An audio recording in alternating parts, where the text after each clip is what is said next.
በአላህ ስም እጅግ በጣም ሩህሩህ በጣም ማዛኝ በሆነው የነቢያት ታሪክ የሶሐቦች ታሪክ የትላልቅ ስብዕናዎች ታሪክ የተለያዩ አስተማሪ ታሪኮች ኢላፍ ቲዩብ ሲራ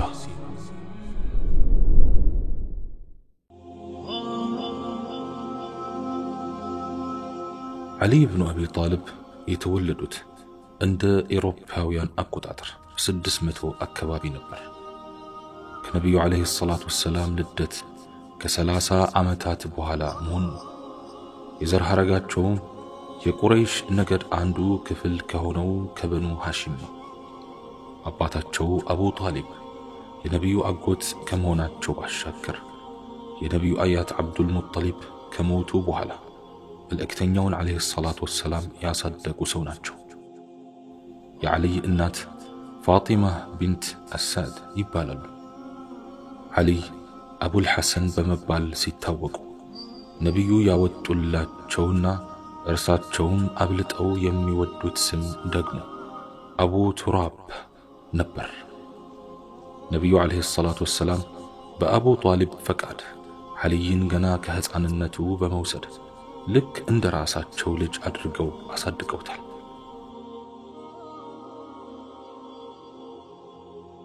ወህዩ ለነቢዩ عليه الصلاة والسلام መገለጽ ሲጀምር 10 ዓመት ገደማ ሆኗቸው ነበር። ዓሊ ወደ ኢስላም እንዲገቡ ከነቢዩ عليه الصلاة والسلام የቀረበላቸውን ጥያቄ ወዲያውኑ በመቀበላቸው የመጀመሪያው ሙስሊም ታዳጊ ወጣት ለመሆን በቅተዋል። በአንድ ወቅት ነቢዩ عليه الصلاة والسلام ለቤተ ዘመዶቻቸው ግብዣ ያዘጋጁና በግብዣው መጨረሻ ላይ ከአላህ እንዲያደርሱ የተላኩትን መልእክት ኢስላምን ይቀበሏቸው ዘንድ የተሰበሰቡትን ሰዎች ጠየቁ። ከታዳጊው ዓሊ በስተቀር ለዚህ ጥያቄ አዎንታዊ ምላሽ የሰጠ አልነበረም።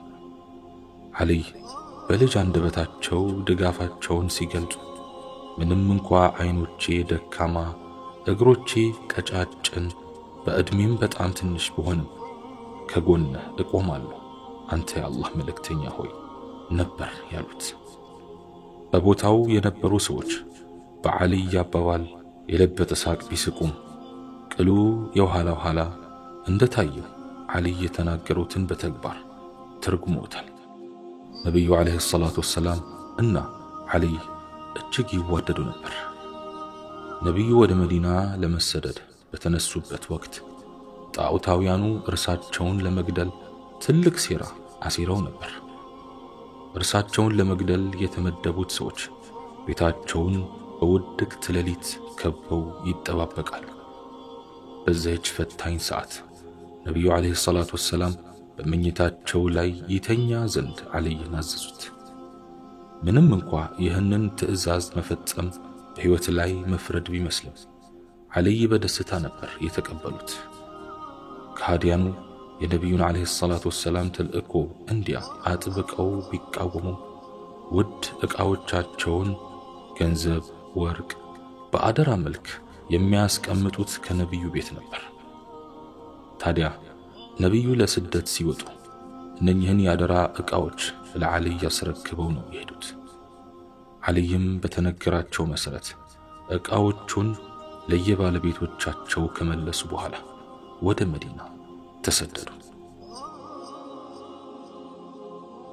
በነቢዩ عليه الصلاة والسلام እና በዓሊይ መካከል የነበረው ቅርብ ግንኙነት ወደ ቋሚ ትስስር የተሸጋገረው ነቢዩ ተወዳጅ ልጃቸውን ፋጢማን ለዓሊይ በዳሩበት ወቅት ነበር።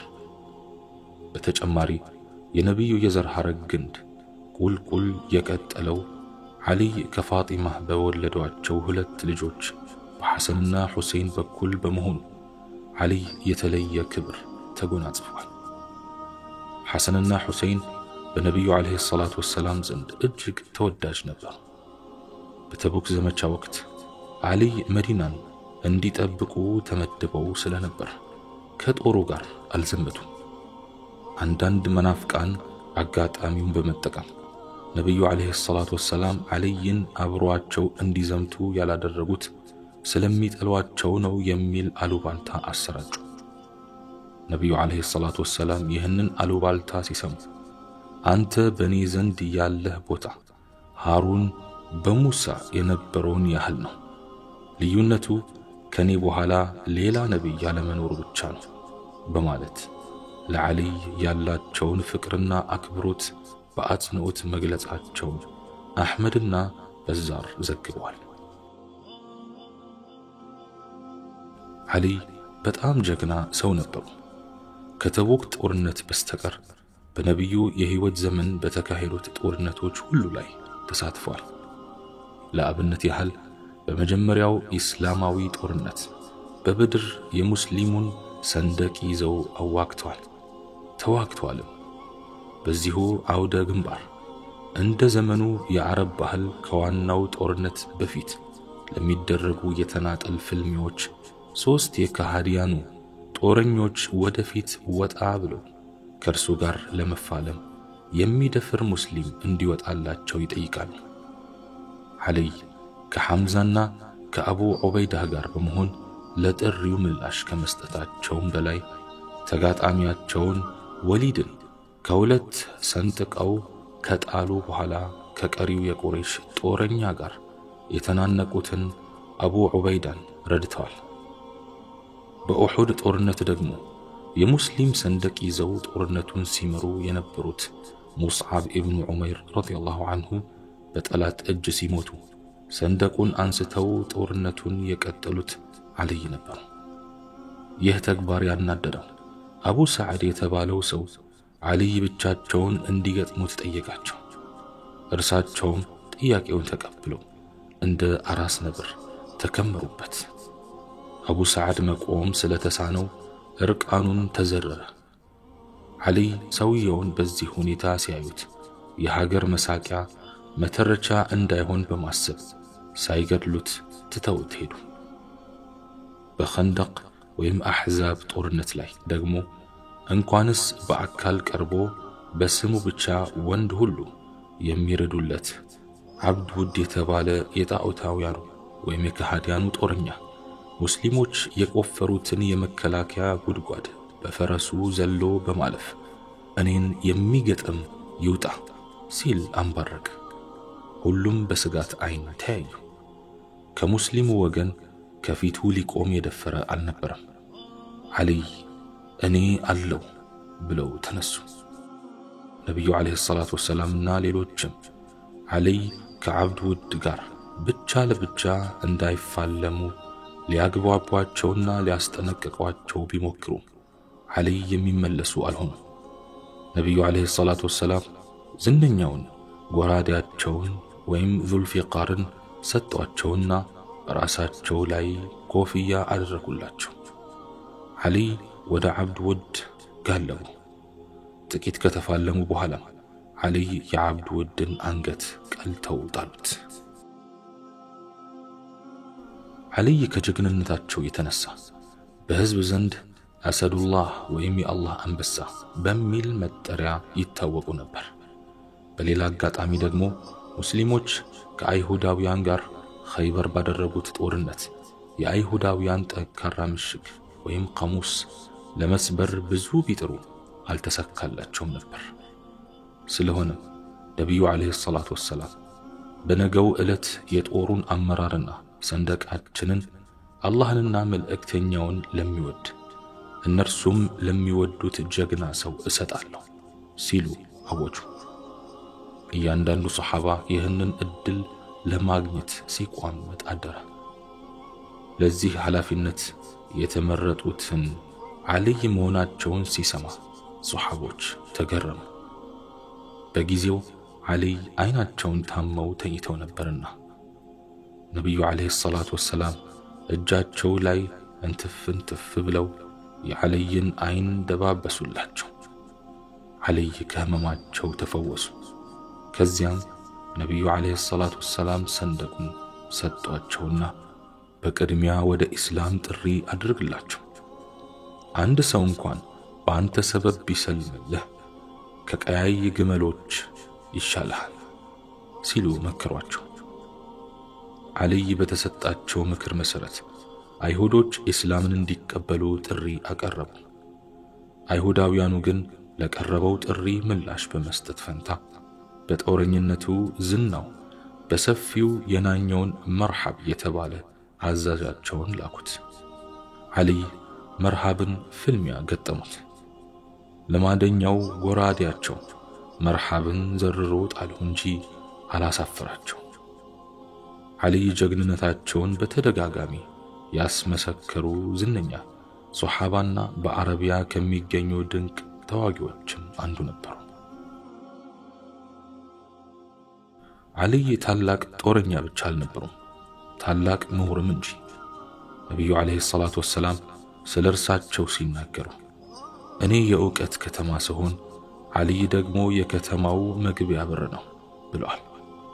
በተለይም በሕጉ መስክ ጠለቅ ያለ ዕውቀት ከነበራቸው ሶሐቦች አንዱ በመሆናቸው ነቢዩ ዓለይሂ ሰላቱ ወሰላም የየመን ቃዲ ወይም ዳኛ አድርገው ሾሟቸው ነበር። ዓልይ የአረብኛ ቋንቋ ሊቅና በጽሑፍም ሆነ በንግግር ችሎታቸው የተዋጣላቸው ነበሩ።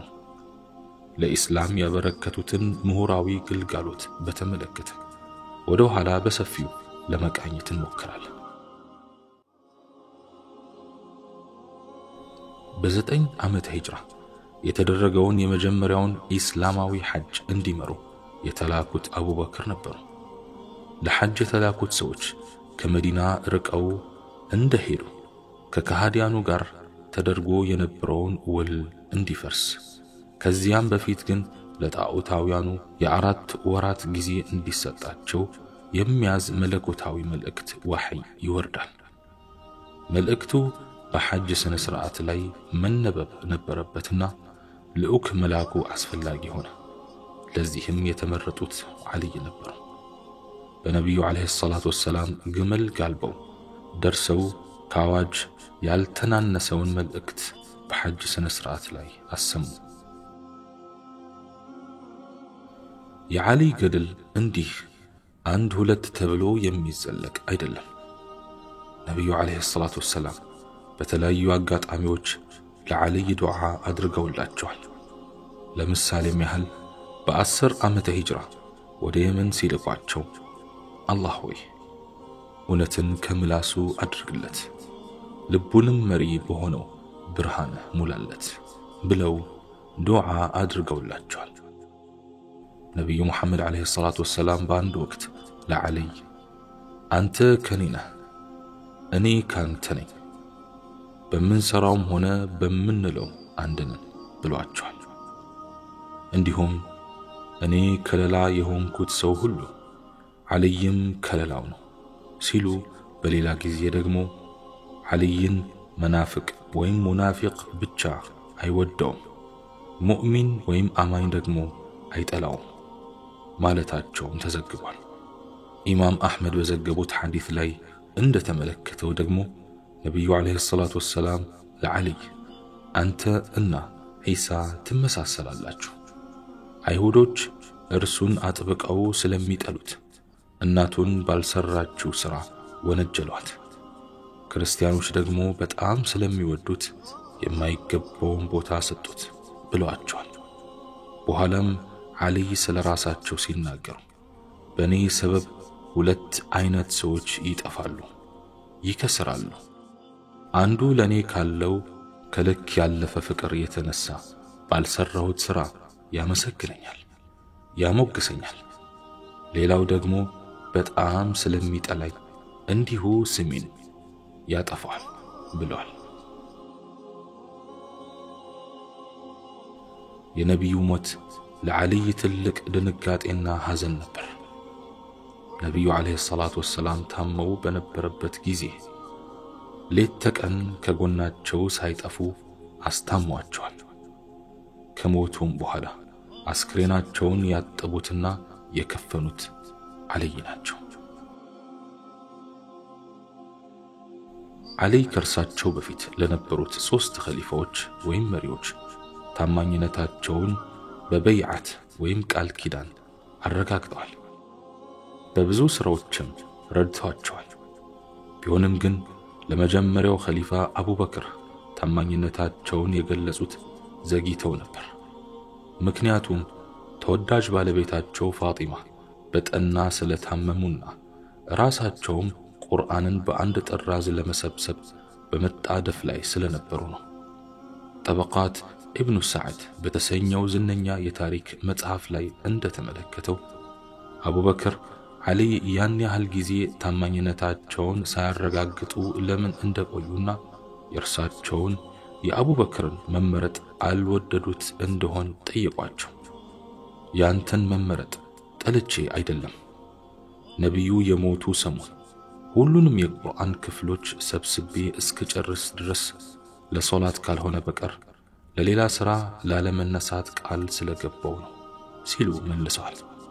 ታማኝነታቸውን ከገለጹ በኋላ ደከመኝ ሰለቸኝ ሳይሉ የተቻላቸውን ድጋፍ ሲያደርጉ ቆይተዋል። በሁለተኛው ኸሊፋ ዑመር ጊዜ ዓሊይ ንቁ ተሳትፎ ነበራቸው። እንደውም ልጃቸውን ኡሙ ከልቱምን ለዑመር ድረውላቸዋል። በሦስተኛው ኸሊፋ በዑስማን ጊዜ ደግሞ ገና ከምርጫው ዋዜማ ጀምሮ ለዑስማን የድጋፍ ድምፅ ከሰጡት ሰዎች አንዱ ነበሩ። ዓሊይ በሦስቱም ኸሊፋዎች በአቡበክር በዑመርና በዑስማን የአመራር ዘመን ከሹራው ወይም ከምክር ቤቱ ዋና ዋና አባላት መካከል አንዱ የነበሩ ሲሆን የመዲና ከተማም ሙፍቲ ወይም የሕግ ባለሙያ በመሆን ለብዙ ዓመታት ሰርተዋል። ከዑመር ሞት በኋላ ከመካከላቸው አንዱን ኸሊፋ አድርገው እንዲሾሙ ከተመረጡ 6 ሰዎች አንዱ ዓሊይ ነበሩ።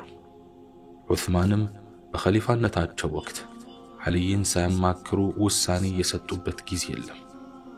የኸሊፋው የዑስማን ቤት በአማጽያን ተከቦ በነበረበት ቀውጢ ወቅት ደግሞ አማጽያኑ ወደ ውስጥ እንዳይገቡ ሲከላከሉ ከነበሩት ሰዎች ውስጥ ሁለቱ የዓሊይ ልጆች ሐሰንና ሁሰይን ግንባር ቀደም ተጠቃሾች ናቸው።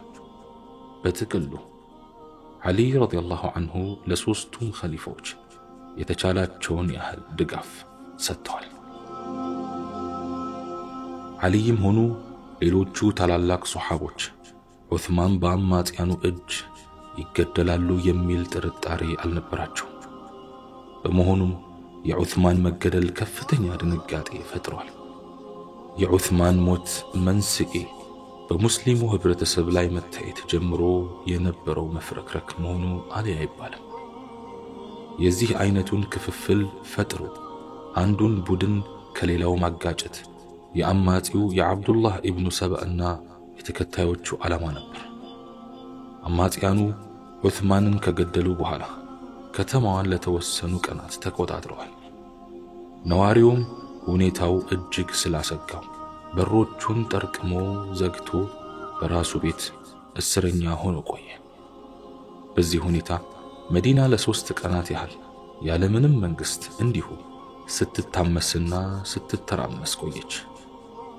ከዚህ በኋላ አማጺያኑ ዓሊይን ኸሊፋ እንዲሆኑ ይጠይቋቸዋል። በተለይም ከዚህ ጥያቄ ጀርባ ሆነው አስብበት ቆስቁስበት ሲሉ የነበሩት በአብዱላህ ኢብኑ ሰብዕና በጋፍቂ የሚመሩት ከወደ ግብጽ የሚመጡ አማጺያን ነበሩ። በመጀመሪያ ዓሊይ ጥያቄውን አልተቀበሉም። ነገር ግን የአማጺያኑ ጫና እየጠነከረ ሄደ። ዓሊይ ዑመር ሲሞቱ ለኸሊፋነት ታጭተው ከነበሩት ሰዎች መካከል ሁለቱን ጦልሐንና ዙበይርን በማማከር ከሁለቱ አንዱ ኸሊፋ ለማድረግ ፈልገው ነበር። ነገር ግን ጦልሐም ሆኑ ዙበይር ኸሊፋነቱን ለመቀበል አልፈለጉም ነበር። የአማጺያኑ ሁኔታ ስላላማራቸው ዓሊይ ጉዳዩን መዲና በሚገኘው የነቢዩ ዓለይሂ ሰላቱ ወሰላም መስጂድ ለሕዝብ ለማቅረብ ወሰኑ። በመዲና ከነበረው ሱሐባ አብዛኛው ለኸሊፋነት ብቃት ያላቸው ዓሊይ መሆናቸውን ስላመነበት የማታ ማታ ዓሊይ ይህንን ኃላፊነት ለመሸከም ተስማሙ። ዙልሒጃ 21ኛ ቀን 35 ዓመተ ሂጅራ ላይ የዓሊይ የሹመት ስነ ስርዓት ተከናወነ። ለኸሊፋው ኢስላማዊ አስተዳደር ታማኝ ለመሆን በመጀመሪያ ቃል የገቡት የአማጽያኑ መሪዎች ነበሩ። ከዚያም የመዲና ህዝብ ተከተለ። ጦልሃና ዙበይር የዑስማን ግድያ በደንብ እስኪጣራ ቃል ኪዳን ለመግባት አልፈለጉም ነበር። ነገር ግን በአማጽያኑ ዛቻና ማስፈራሪያ ተገፍተው ነገሮችን ሁሉ በቁርአን ሱና የምትወስንና ወንጀሎቻቸውንም በኢስላማዊ ህግ መሰረት የምትቀጣ ከሆነ ለኸሊፋነትህ ዕውቅና እንሰጣለን፣ ታማኞችም እንሆናለን ሲሉ ያቀረቡትን አስታራቂ ሐሳብ አልይ ተቀበሉና የቃል ኪዳን ስነ ስርዓት ተከናወነ። ሰዓድ ኢብኑ ወቃስ የተባሉት ታላቅ ሱሐባ ደግሞ ቃል ኪዳን የሚገቡ ሁሉም ሙስሊሞች ቃል ከገቡ በኋላ እንደሚሆን አስታወቁ። ሙሐመድ ኢብኑ ሙስሊማ፣ ኡሳማ ኢብኑ ዘይድ፣ ሐሰን ኢብኑ ታቢት፣ ከዓብ ኢብኑ ማሊክ፣ አቡ ሰዒድ አልኹደሪ፣ ኑዕማን ኢብኑ በሺር፣ ዘይድ ኢብኑ ታቢት፣ ሙጊራ ኢብኑ ሹዕባና ዓብዱላህ ኢብኑ ሰላም ለዓልይ የታማኝነት ቃል ኪዳን አልገቡም ነበር። አብዛኞቹ በኑ ኡመያዎች ወይም የዑስማን ቤተ ዘመዶች ለዓልይ ኸሊፋነት የታማኝነት ማረጋገጫ የሆነውን ቃል ኪዳን አልፈጸሙ። ከነዚህም ውስጥ የተወሰኑት ወደ ሶሪያ ሄደዋል። ወደ አሚር ሙዓዊያ መሆኑ ነው። በደምሳሳው ሲታይ አብዛኛው የመዲና ነዋሪ ለዓልይ ኸሊፋነት ዕውቅና ሰጥቷል፣ ታማኝነቱንም ገልጿል። እንደ አብዛኞቹ ሙስሊም ምሁራን እምነት ከዑስማን ሞት በኋላ ለኸሊፋነቱ ብቁ የነበሩት ዓልይ ናቸው። በነበረው ፖለቲካዊ ውዝግብ የተነሳ አንዳንድ ሱሐቦች ለዓልይ የታማኝነት ቃል ኪዳን ያለ መግባታቸው ሁኔታ ዓልይን ተቀባይነት አላገኙም ሊያሰኛቸው አይችልም። በወቅቱ ኸሊፋነቱ ለኔ ይገባኛል ብሎ ወይንም ለርሱ ይገባዋል ተብሎለት ዓልይን በመቀናቀን የተነሳ አልነበረም። ከሙዓዊያም ይሁን ከሌሎቹ ጋር እንዲያ ጠንከር ያለ ግጭት የተካሄደው በዑስማን ግድያ ጉዳይ የተነሳ ነው። ሙዓዊያም ቢሆን ኸሊፋነታቸውን ያወጁት ከዓልይ ሞት በኋላ ነው። እንዲሁም የዓልይን ኸሊፋነት የደገፉት አማጽያን ብቻ ሳይሆን አብዛኞቹ አንሷሮችና ሙሃጅሮችም ጭምር ነበሩ። በዓልይና በዓኢሻ ደጋፊዎች መካከል በተደረገው የጀመል ወይም ግመል ጦርነት ላይ ሁደይቢያ ውል ሲፈረም በቦታው ከነበሩት ሱሐቦች ውስጥ 800 ያህሉ ከዓልይ ጎን መሰለፋቸው ለዚህ አባባል አለው የሚባል ሰው አልነበረም።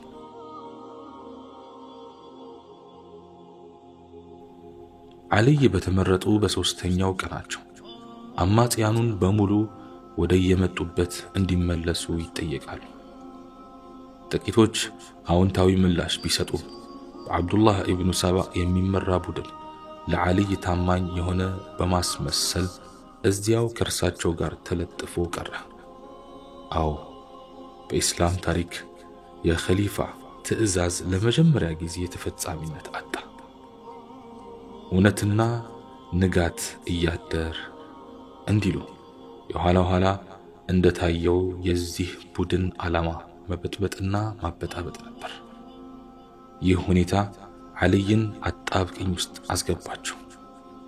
ፋታ ከነሷቸው ችግሮች መካከል ዋና ዋናዎቹ የሚከተሉት ነበሩ።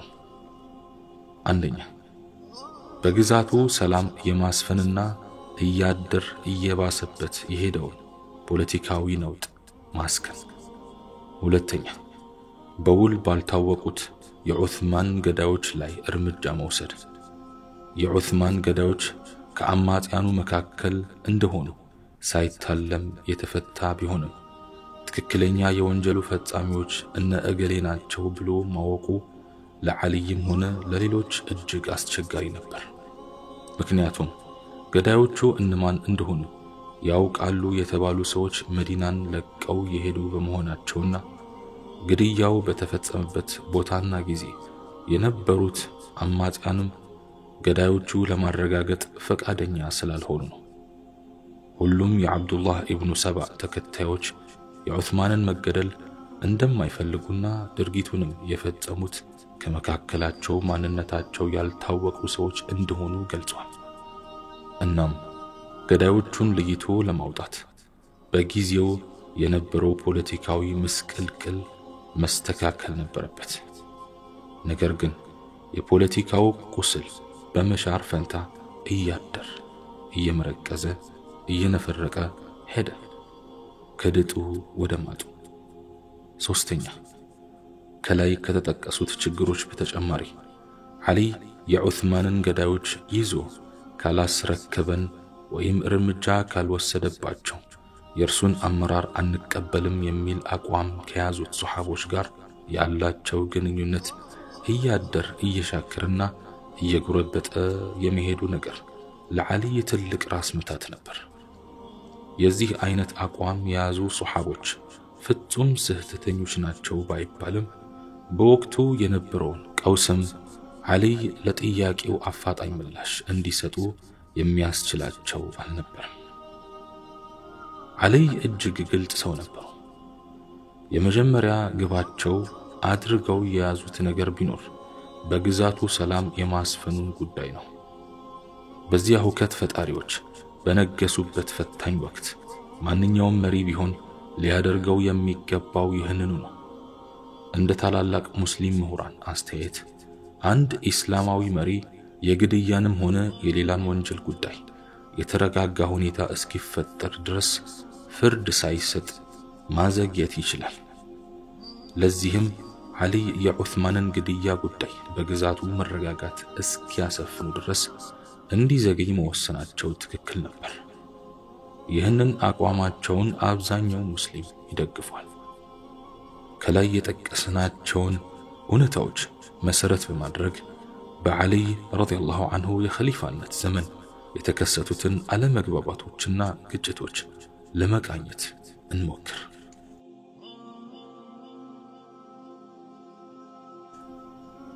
ዓሊ የኸሊፋነቱን ቦታ ከተረከቡ በኋላ የዑስማንን ገዳዮች ለፍርድ ለማቅረብ ሙከራ አድርገዋል። ግድያው በተፈጸመበት ጊዜ በቦታው የነበሩትን የዑስማን ጸሐፊ መርዋንን ለማነጋገር ቢሞክሩም መርዋን ከሌሎች የበኑ ኡመያ አባላት ጋር ወደ ሶሪያ ስለሄዱ ሊሳካላቸው አልቻለም። ከመርዋን ሌላ በግድያ ወቅት እዚያው ቦታ የነበሩት ብቸኛዋ የዓይን ምስክር የዑስማን ባለቤት ነይላህ ሲሆኑ እርሳቸውም የገዳዮቹን አንዳንድ ገጽታዎች ከመጥቀስ አልፈው እነ እገሌ ናቸው ለማለት አልቻሉም።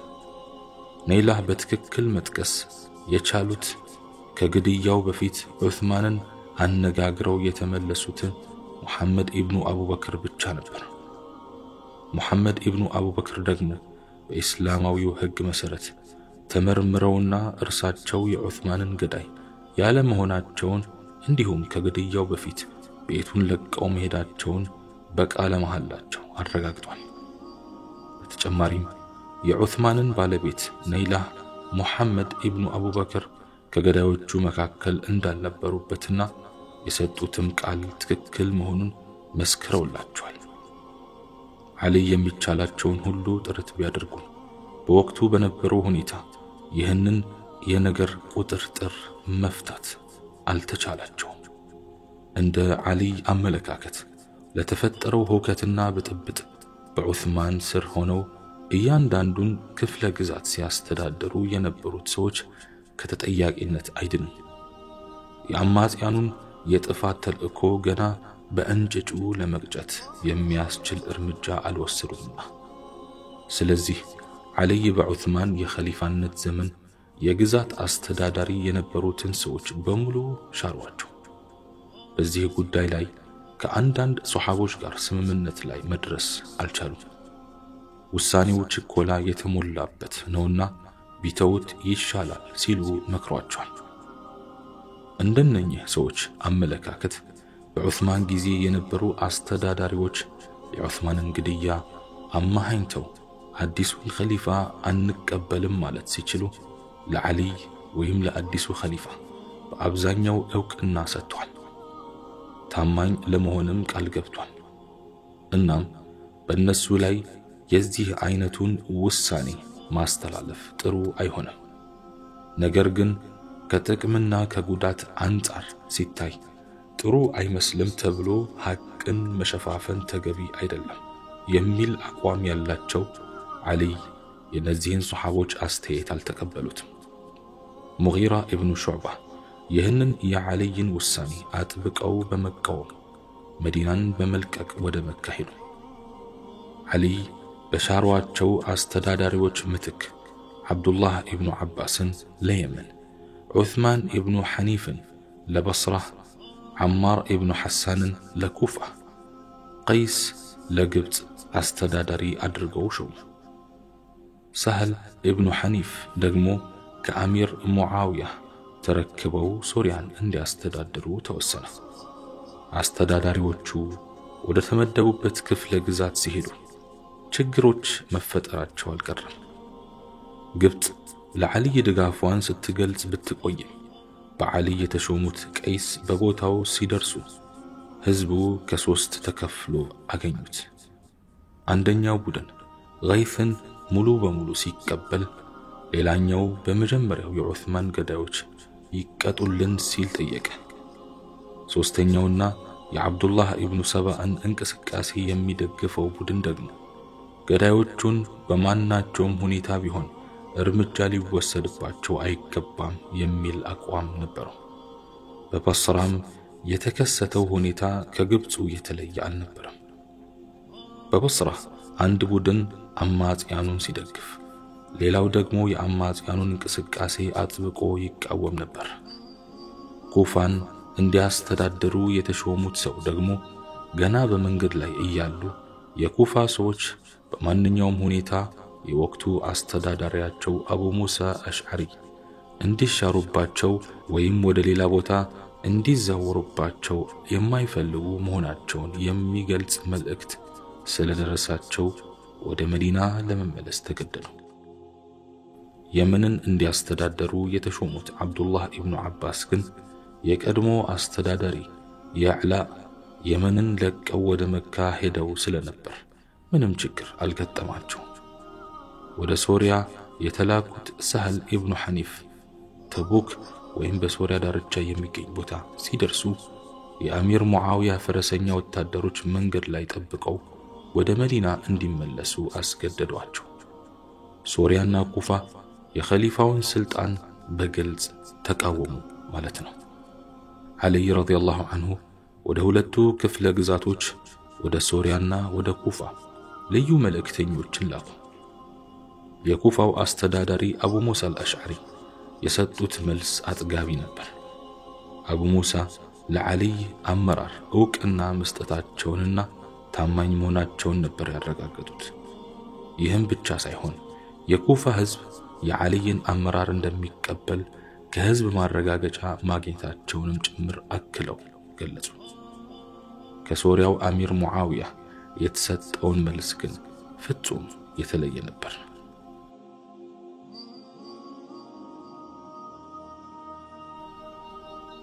ከዑስማን ሞት በኋላ ከባለቤታቸው ከነይላ በስተቀር በሙሉ የዑስማን ቤተሰቦች ወደ ሶሪያ ሄደዋል።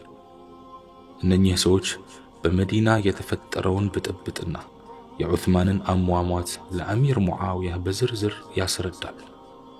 በተጨማሪም ሰዎቹ ዑስማን በተገደሉበት ወቅት ተቆርጠው የወደቁትን የነይላህን የእጅ ጣቶችንና በደም የተጨማለቀውን የዑስማንን ልብስ ይዘው ነበር የሄዱት።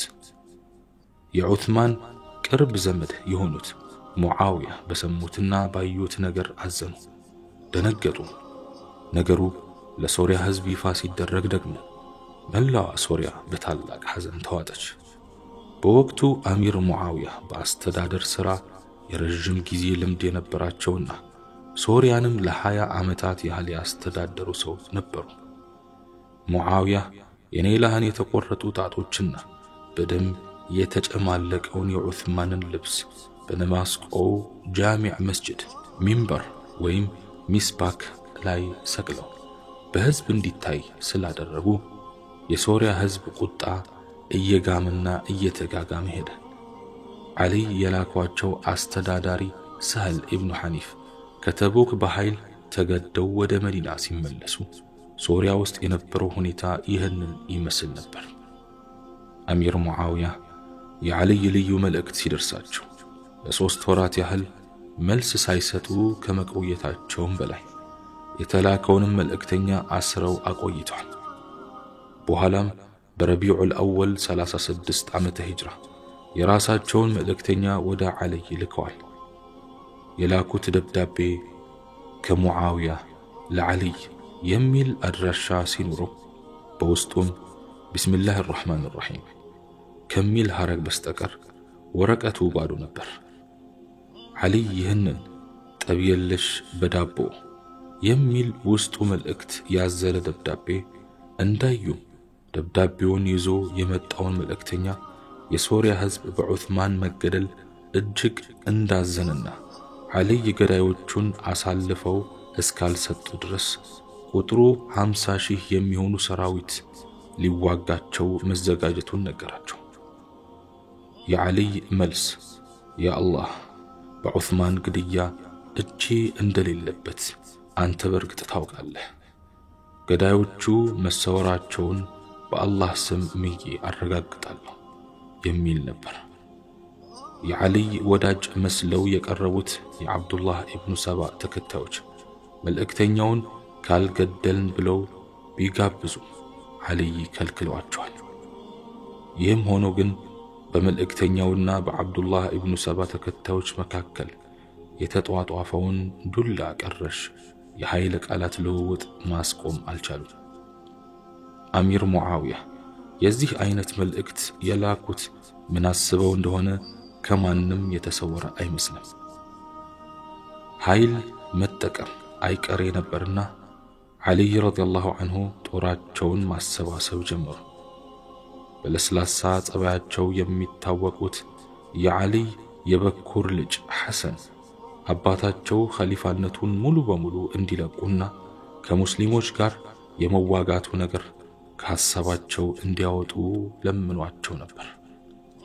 ነገር ግን የሰፈነውን ውጥረት ለማርገብና ቀድሞ እንደነበረው የሙስሊሞችን የግዛት አንድነት ለማስከበር ዓልይ የተሻለ አማራጭ አልነበራቸው። በታሪክ ለመጀመሪያ ጊዜ ሙስሊም ከሙስሊም ሊዋጋ ነው። ኸሊፋ እንደመሆናቸው መጠን የዓልይ አቋም ትክክል መሆኑ አያጠያይቅም። ለኸሊፋው ዕውቅና አልሰጥም ማለት ግልጽ አመጽ ነበርና። አሚር ሙዓውያ የዑስማን ሞት እጅግ ቢያሳዝናቸው የወሰዱትን አጸፋዊ እርምጃ ከልክ ያለፈ ነበር። ወደ ሶሪያ የሄዱት የዑስማን ቤተሰቦች ሙዓውያ የዚህ አይነት አቋም እንዲይዙ መገፋፋታቸው አይካድም። በተጨማሪም ጅራፍ ራሱ ገርፎ እንዲሉ ወደ ሶሪያ የሄዱት የተወሰነ ሳባውያን የኢብን ሰባ ተከታዮች በሕዝብ መሃል ገብተው ሕዝቡ በጥላቻና በአመጽ መንፈስ እንዲነሳሳ ለማድረግ ያልፈነቀሉት ድንጋይ የለም። እነኚህ እርጥብ አቃጣዮች የጥፋት ተልእኳቸው ከግቡ እንዲደርስ ለማድረግ ብዙዎቹ ከዓልይ ጋር ቀርተው ዓልይ በሙዓውያ ድርጊት እጅጉን እንዲበሳጩና እንዲቆጡ ሲገፋፉ ቆይቷል። ይህም ሁኔታ አሚር ሙዓውያ ለዓልይ ረዲየላሁ ዐንሁ ዕውቅና ከመስጠቴ በፊት ገዳዮቹ ይቀጡ የሚለውን አቋማቸውን የሙጥኝ እንዲሉ አስገድዷቸዋል። ዓልይ በሙዓውያ ላይ ለመዝመት ደፋ ቀና በሚልበት ወቅት ሌላ ያልታሰበ ችግር ካልታሰበ አቅጣጫ ፈነዳ። ዑስማን ሲገደሉ ከበኑ ኡመያዎች የተወሰኑት መካ ሐጅ አድርገው ወደ መዲና እየተመለሱ ለነበሩት እመት ዓኢሻ ዘግናኙን አሟሟት ነገሯቸው። ዓኢሻም ወደ መዲና መሄዳቸውን ትተው መካ በመመለስ የመካ ሕዝብ የዑስማንን ሞት እንዲበቀል ይማጸናሉ። የመካ አስተዳዳሪና ሕዝቡም ለጥሪው አዎንታዊ ምላሽ ሰጡ። በወቅቱ መካ የነበሩት የየመኑ አስተዳደር ያዕላ ለዓኢሻ ወገኑ።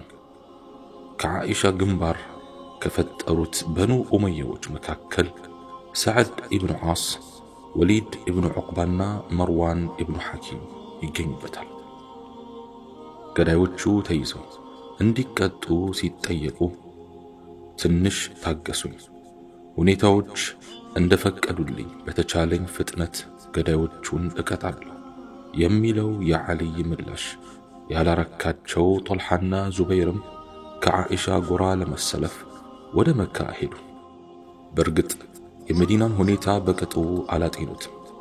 ከተማዋ ገና ከአማጽያኑ ተጽዕኖ ያልተላቀቀችው ከመሆኗ ባሻገር ሕዝቡ በበኑ ኡመያዎች ወይም በዑስማን ቤተ ዘመዶች ላይ የጥላቻ ስሜት እየያዘ መምጣቱን አላስተዋሉም። ዓልይም ቢሆኑ ገዳዮቹ ተለይተው ተገቢውን ቅጣት ይሰጣቸው ዘንድ በመጀመሪያ ህብረተሰቡን ለማረጋጋት ከሚያደርጉት ጥረት አልቦዘኑም። እመት ዓኢሻ ረዲየላሁ ዐንሃ መካ ላይ 2000 የሚሆኑ ሰራዊት አሰባሰቡ፣ ግድያው ለመበቀል። በወቅቱ መካ የነበሩት ዓብዱላህ ኢብኑ ዙበይር ከዓኢሻ ኃይል ጋር እንዲቀላቀሉ ተጠይቀው ገለልተኛ ሆነው መቆየቱን መርጠዋል። በዚህ ሁኔታ ዓኢሻ ወደ መዲና ለመዝመት ዝግጅታቸውን ሲያጠናቅቁ በመጀመሪያ ወደ በስራ ሄደው ኃይላቸውን ቢያጠናክሩም እንደሚሻል ጥቆማዎች ደረሷቸው። እናም አቅጣጫቸውን ወደ በስራ አዞሩ። በየመንገድ ብዙ ሰዎች ከዓኢሻ ኃይል ጋር ስለተቀላቀሉ ወደ በስራ ሲቃረቡ ቁጥራቸው ወደ 3000 ከፍ ብሎ ነበር። ዓኢሻ በስራ ሲደርሱ በዓሊ ረዲየላሁ ዐንሁ የተሾሙት የበስራ አስተዳደር እንዲህ ተበራክታችሁ የመጣችሁት ለምን ጉዳይ ነው ሲሉ መልእክተኛው ላኩባቸው። ዓኢሻና አጋሮቻቸውም የመጡበት ዓላማ ሙስሊሙ ህብረተሰብ በተገደሉት ኸሊፋ በዑስማን ገዳይ ላይ አንድ አይነት አቋም ይዞ ገዳዮቹ ለፍርድ እንዲቀርቡ የበኩሉን ጥረት ማድረግ እንዳለበት ለመንገር መሆኑን ገለጹ። የበስራው አስተዳዳሪ የዑስማን ኢብኑ ሐኒፍ መልእክተኛ ጦልሓና ዙበይርም ለምን ለዓሊ የገቡትን ቃል እንዳላከበሩ ጠይቆም ነበር። ጦልሓን ዙበይርም በበኩላቸው ቃል የገቡት በኃይል ተገደው እንደነበርና ቢሆንም ግን ዓሊ ረዲየላሁ ዐንሁ ገዳዮቹን የሚበቀሉ ከሆነ በገቡት ቃል እንደሚጸኑ አስታወቁ። አስተዳዳሪው ዑስማን ኢብኑ ሐኒፍ የመጡት ኃይሎች ወደ በስራ መግባት እንደሌለባቸው ወሰኑ። ሕዝባቸውንም ሰብስበው የመጣውን ኃይል መክቶ እንዲመልስ ጥሪ አቀረቡ። ከሕዝቡ ከፊሉ አስተዳዳሪውን ሲደግፍ፣ ከፊሉም ደግሞ ዓኢሻ፣ ጦልሓና ዙበይር ልክ ናቸው ሲል ሽንጡን ገትሮ ተከራከሩ። የአስተዳዳሪው ደጋፊዎች ወይም የዓልይ ደጋፊዎች ማለት ነው የመጣውን ኃይል በኃይል ለመመለስ በአጭር ታጥቀው ዘመቱ። እመት ዓኢሻ በበኩላቸው ለተሰበሰበው ሕዝብ ልብ የሚቀማ ንግግር አደረጉ። አስተዳዳሪውን ተከትለው ከወጡት ሰዎች መካከል ግማሽ ያህሉ ወደ ዓኢሻ ጎራ ተቀለበሱ። አሚር ዑስማን ኢብኑ ሐኒፍ ችግሩን በሰላማዊ መንገድ ለመፍታት ከዓኢሻ ጋር ተስማሙ። የተፈጠረውን ውጥረት እየረገበና እየላላ በምትኩ የሰላም መንፈስ እየሰፈነ ባለበት ሁኔታ የሰፈነው የሰላም ንፋስ የጎን ወጋት የሆነባቸው የዓብዱላህ ኢብኑ ሰባእ ተከታዮች በተለይ ሐኪም ኢብኑ ሁብላህ የተባለው ግንባር ቀደም ደቀ መዝሙሩ ያለ አስተዳዳሪው ፍቃድ በዓኢሻ ኃይሎች ላይ ድንገተኛ ጥቃት ከፈተ። ጦርነት እንዲሁም ሲፋጩ ሲፋተጉ ያለምንም ውጤት ቀኑ መሸ። ይህ በእንዲህ እንዳለ ለአስተዳዳሪው የዓኢሻ ኃይሎች ለኸሊፋው ዕውቅና እስካልሰጡ ድረስ ጦርነቱ መቆም እንደሌለበት ከዓልይ ትዕዛዝ ደረሳቸው። ከዚያም ብዙ ደም ያፋሰሰ ጦርነት ተደረገና አስተዳዳሪው ዑስማን ኢብኑ ሐኒፍ ተሸንፈው ይማረካሉ። ሐኪም ኢብኑ ሁብላና ጥቂት ተከታዮቹም በጦርነቱ ተገደሉ። በስራም በዓኢሻ ቁጥጥር ስር ሆነች። በስራ በእመት ዓኢሻ ረዲየላሁ ዐንሃ እጅ መግባቷ በፊቱ ነው እንደ ነገሩ የነበረውን ፖለቲካ እጅግ አሳጣው። ሙስሊሙ ህብረተሰብ በእርስ በርስ ጦርነት አፋፍ ላይ ሆነ። ዓሊ ረዲየላሁ ዐንሁ ሙስሊሞችን መውጋት ባይፈልጉም ምርጫ አልነበራቸውምና ወደ ሶሪያ ያቀዱትን ዘመቻ ሰርዘው ወደ ኢራቅ ወይም በስራ አቀኑ። ብዙ አንሷሮችና ሙሃጅሮች ዓሊ ራሳቸው ከሚዘምቱ ይልቅ የተወሰነ ሰራዊት ቢልኩ ይሻላል ሲሉ ተማጽኗዊ አስተያየት አቀረቡ። በተለይም አብዱላህ ኢብኑ ሰላም የተባሉት ሶሐባ የዓሊይን ግመል ሙጭጭ አድርገው ይዘው ያ አሚረል ሙእሚኒን እባክህ መዲናን አትልቀቅ፣ በዚህ ቀውጢ ወቅት ትተሃት ከሄድክ ተመለሰህ አትመጣም፣ የመዲናም ዋና ከተማነት ይቀራል የሚል ልመና አቀረቡ። ነገር ግን ጉዳዩ እጅጉን ያሳሰባቸው ኸሊፋ መቅረት እንደሌለባቸው ወሰኑ። አንዳንድ ሱሐቦች ከዓሊ ረዲየላሁ ዐንሁ ጋር አብረው እንዲዘምቱ ጥያቄ ቢቀርብላቸውም ፈቃደኛ አልሆኑም። ከእነርሱም መካከል አብዱላህ ኢብኑ ዑመር፣ ሙሐመድ ኢብኑ ሙስሊማ፣ ሰዓድ ኢብኑ ወቃስና ኡሳማ ኢብኑ ዘይድ ይገኙበታል። ዓሊ በረቢዑል አወል 36ኛ ዓመተ ሂጅራ ወይም 655 እንደ ኢሮፓውያን አቆጣጠር ወደ በስራ ጉዞአቸውን ሲጀምሩ አብዱላህ ኢብኑ ሰባ ከነጭፍሮቹ አብሯቸው ዘመቱ። ኸሊፋው ዓሊ ለኩፋ አስተዳዳሪያቸው ለአቡ ሙሳ አልአሽዓሪ አብሮኝ የሚዘምት ጦር እላክ ሲሉ መልእክት ቢልኩም አቡ ሙሳ እጄን አጣጥፌ መቀመጥ ይሻለኛል ብለው ዝም አሉ። ስለሆነም ዓሊ የመጀመሪያ ልጃቸውን ሐሰን ወደ ኩፋ በመሄድ ኃይል አሰባስቦ እንዲመጣ ላኩት። ሐሰንም ለኩፋ ሕዝብ ሁኔታውን አስረድተው ወደ 9000 የሚጠጋ ጦር አስከትለው ተመለሱ። ዓሊ ረዲየላሁ ዐንሁ ደም መፋሰስን ለማስቀረት የተቻላቸውን ሁሉ እንደሚያደርጉ ለሰራዊታቸው ቃል በመግባት ወደ በስራ ዘመቱ። በስራ ከተማ አቅራቢያ የሚገኝ ዚቃር የተሰኘ ቦታ ሲደርሱም ያጎታቸውን ልጅ አብዱላህ ኢብኑ አባስንና ቃዕቃዕ ኢብኑ ዐምር የሰላም ድርድር ያደርጉ ዘንድ የዓሊይን ኃይል ለመግጠም ትጥቁን ወዳጠበቀው የዓኢሻ ኃይል ላኳቸው። ዓሊ ረዲየላሁ ዐንሁ መልእክተኞች ሰላም እንደሰፈነ ዓሊ የዑስማንን ገዳዮች በተቻላቸው ፍጥነት እንደሚበቀሉ ለዓኢሻ፣ ለጦልሐና ለዙበይር አረጋገጡላቸው። እነርሱም የተሰጠውን ማረጋገጫ ስላረካቸው የሰላም ጮራ ፈንጥቆ ነበር። ነገር ግን ሰላም ሲባል አይናቸው የሚቀላው አብዱላህ ኢብኑ ሰባእና ጭፍሮቹ ከዓሊ ጋር አብረው መዝመታቸውን ልብ ይበሉ። እንግዲህ ሚስጥራዊ ስብሰባ ያደርጉና ዓሊ የዑስማንን ገዳዮች ሊበቀሉ የማሰባቸውን ጉዳይ በሰፊው ይመክሩታል። በመጨረሻም የተጀመረውን የሰላም ጥረት አስፈላጊውን መስዋዕትነት ከፍለው ደበዛውን ማጥፋት እንዳለባቸው ጥብቅ ውሳኔ ያስተላልፋል።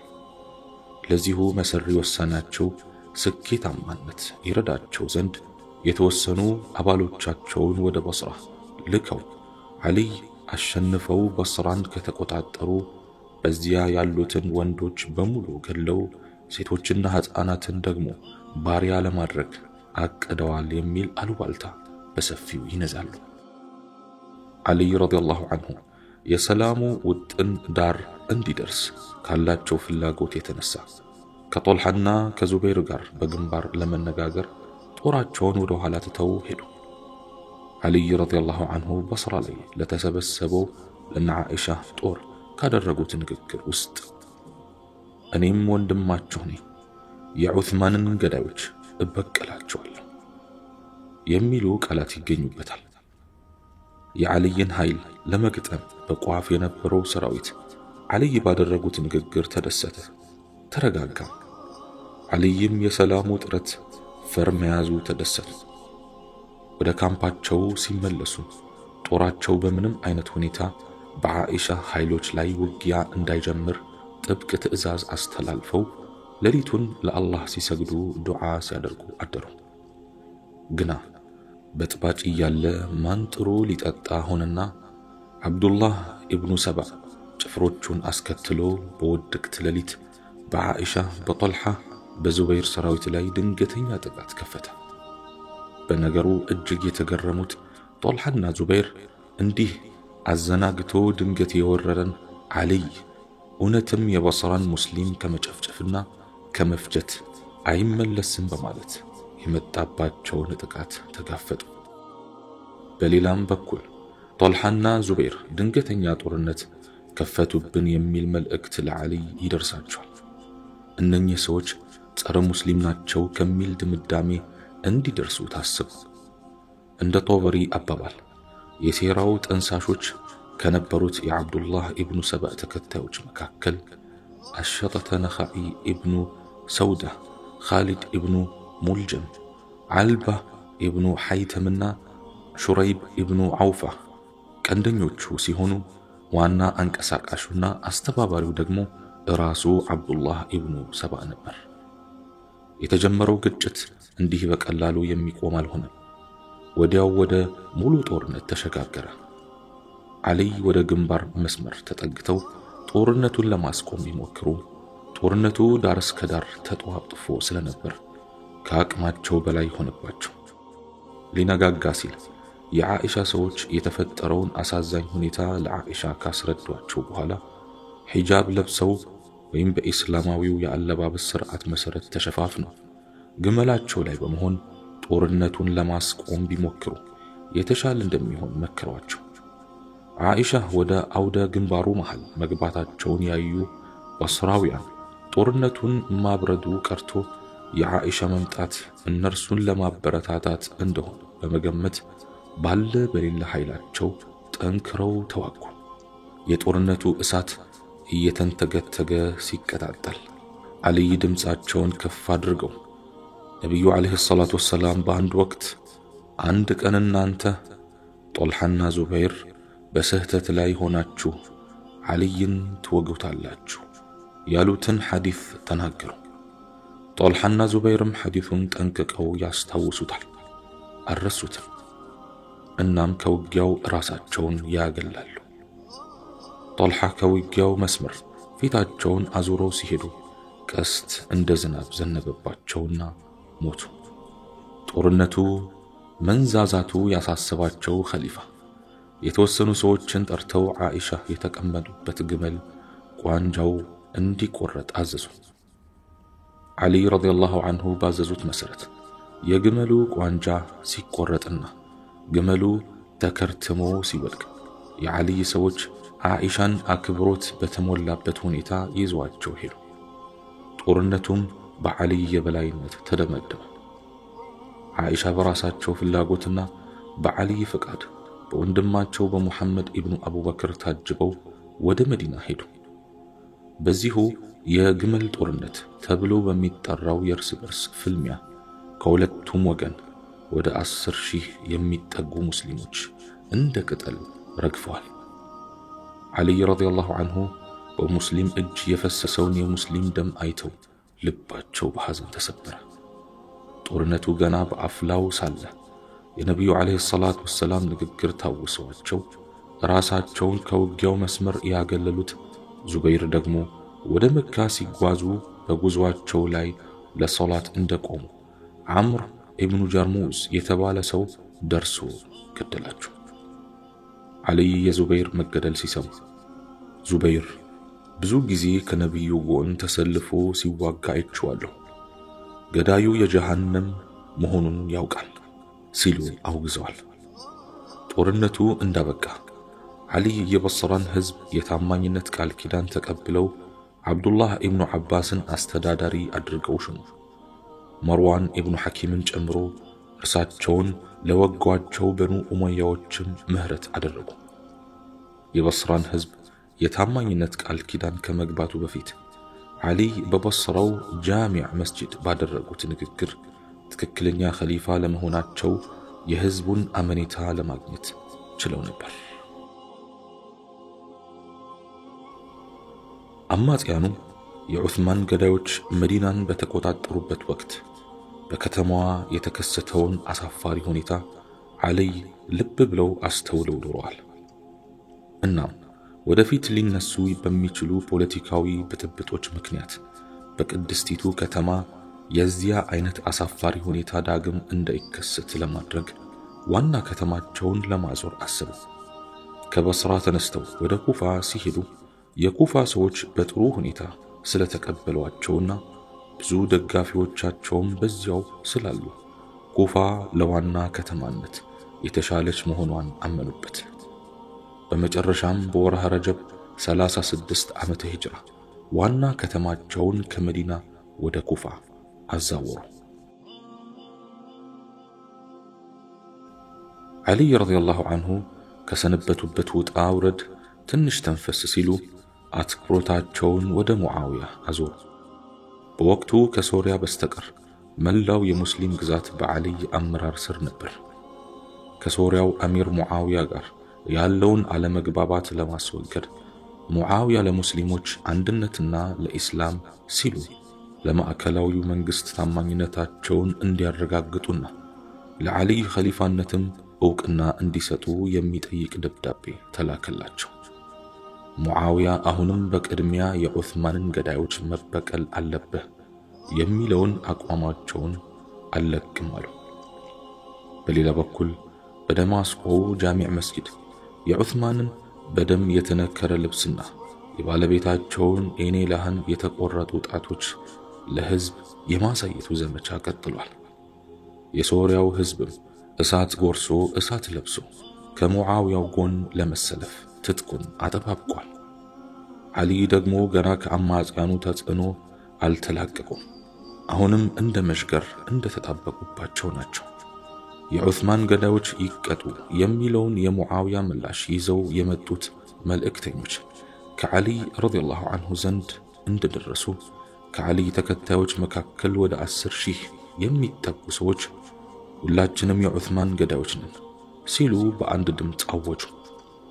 ዓሊይም ለመልእክተኞቹ ሁኔታው እንደምታዩት ነው፣ አሁንም ትክክለኛ ገዳዮቹን ለይቼ ለማውጣት አልቻልኩም ብለው ወደ ሙዓዊያ መለሷቸው። ሙዓዊያም በመጀመሪያ ገዳዮቹ ሳይቀጡ ከቶ እንዴት ተደርጎ ስላሉ ዓሊ ኃይል ከመጠቀም ውጪ አማራጭ በማጣት ጦርነት ለማወጅ ተገደዱ። ዓሊ የዘመቻ ጥሪ ለህዝባቸው እንዳቀረቡ በመጀመሪያ አካባቢ ብዙም ምላሽ አላገኙም ነበር። ጉዳዩን ለህዝብ በዝርዝር ካስረዱ በኋላ ግን ወደ 50,000 የሚጠጉ ሙስሊሞች በአማጺዋ ሶሪያ ላይ ለመዝመት በዓሊ ስር ተሰባሰቡ። ይህንን የሰሙት አሚር ሙዓዊያ በበኩላቸው እጅግ ግዙፍ ሰራዊት ይዘው ከሶሪያ በመውጣት ሲፍን በተባለው አካባቢ ለውጊያ አመቺ ቦታ መርጠው ሰፈሩ። ኸሊፋው ዓሊይም ጦራቸውን ይዘው ከቦታው ደረሱና ሁለቱ ኃይሎች ግንባር ለግንባር ተፋጠጡ። የዘግናኝ እልቂት ዋዜማ። ዓሊ አሁንም በሰላም የዘረጉትን እጃቸውን አላጠፉም። ለፍጥጫው ሰላማዊ እልባት ለማድረግ 3 መልእክተኞች ወደ ሙዓዊያ ላኩ። ሙዓዊያ ከማንኛውም ድርድር እርቅ በፊት የዑስማን ገዳዮች ይገደሉ ሲሉ በድጋሚ ጠየቁ። እንዲሁም ይህንን ጥያቄ የሚያቀርቡት ከሟቹ ኸሊፋ የዑስማን ወልይ ወይም የቅርብ ተጠሪ በመሆን እንደሆነም ጨምረው ገለጹ። ዓሊ በበኩላቸው ትክክለኛ ገዳዮቹን ለመለየት ጊዜ እንደሚያስፈልግ፣ በአንጻሩ ግን ለማዕከላዊው እስላማዊ አመራር ታማኝ መሆን ምንም ቅድመ ሁኔታ እንደማያስፈልገው ገለጹ። ዓሊ በወርሃ ዙልሒጃ 36 ዓመተ ሂጅራ ጦራቸው ቦታውን እንዲይዝ ትዕዛዝ አስተላለፉ። ጦርነቱ ሙስሊም ለሙስሊም በመሆኑ ይመስላል ከሁለቱም ወገን የተሰለፉት ወታደሮች ግን በፊታቸው ላይ የቸልተኝነትና ለመዋጋት ያለ መፈለግ ስሜት ይነበብባቸው ነበር። በመጀመሪያ ከሁለቱም ወገን አንዳንድ ሰው እየወጣ ፍልሚያ ገጠመ። ከዚያም ጥቂት ሰዎች በቡድን እየሆኑ ተዋጉ። በዚህ መልኩ ያን ያህልም የረባ ጦርነት ሳይካሄድ የዙልሒጃ ወር ተገባደደ። ከዚያም ዓሊይና ሙዓዊያ ለአንድ ወር ያህል አንዱ በሌላኛው ላይ ጦርነት ላለመጫር ተስማሙ። ለሰላማዊው ጥረት የመጨረሻ ዕድል መስጠታቸው ነበር። በዚህ ጊዜ ውስጥ ዓሊ በዓዲይ ኢብኑ ሐቲም የተመራ የመልእክተኞች ቡድን ወደ ሙዓዊያ ላኩ። የአሁኑ የሙዓዊያ ምላሽ ጠንከር ያለ ነበር። ገዳዮቹን ካልተበቀልክ ጭራሹንም ኸሊፋ አይደለህም የሚል። እናም የመጨረሻው ሰላማዊ ጥረት መከለ። በወርሃ ሙሐረም 37 ዓመተ ሂጅራ ከወሩም በመጨረሻዋ ቀን ምሽት ላይ ኸሊፋው ዓሊ ጦራቸው ጥቃት እንዲከፍት ትዕዛዝ ሰጡ። ሶርያውያኑ አቋማቸውን እንዲመረምሩ ይህን ያህል ጊዜ ተሰጥቷቸው ምንም ውጤት አልተገኘምና፣ እናም የአያሌ ሙስሊሞችን ሕይወት የቀጠፈው ጦርነት ማለዳ ላይ ተጀመረ። ዕለቱ ማክሰኞ የሰፈር ወር የመጀመሪያ ቀን ነበር። ኸሊፋው ዓሊ ረዲየላሁ ዐንሁ ከሙዓዊያው ወገን ጦርነቱን ትቶ የሚሄድ ወይም የሚሸሽ ካለ ጦራቸው ምንም አይነት ጉዳት እንዳያደርስበት አዘዙ። አሚር ሙዓዊያም እንዲሁ ተመሳሳይ ትዕዛዝ አስተላለፉ። በመጀመሪያው ቀን በአሽታር የሚመራው የዓሊ ክፍለ ጦር በሐቢብ ኢብኑ ሙስሊማ ከተመራው የሙዓዊያ ጦር ጋር ገጠመ። በማግስቱ በሐሽም ኢብኑ ዑትባ የተመራ የዓሊ ጦር በአቡል አዕወር ሰላማ ከተመራው የሙዓዊያ ጦር ጋር ተዋጋ።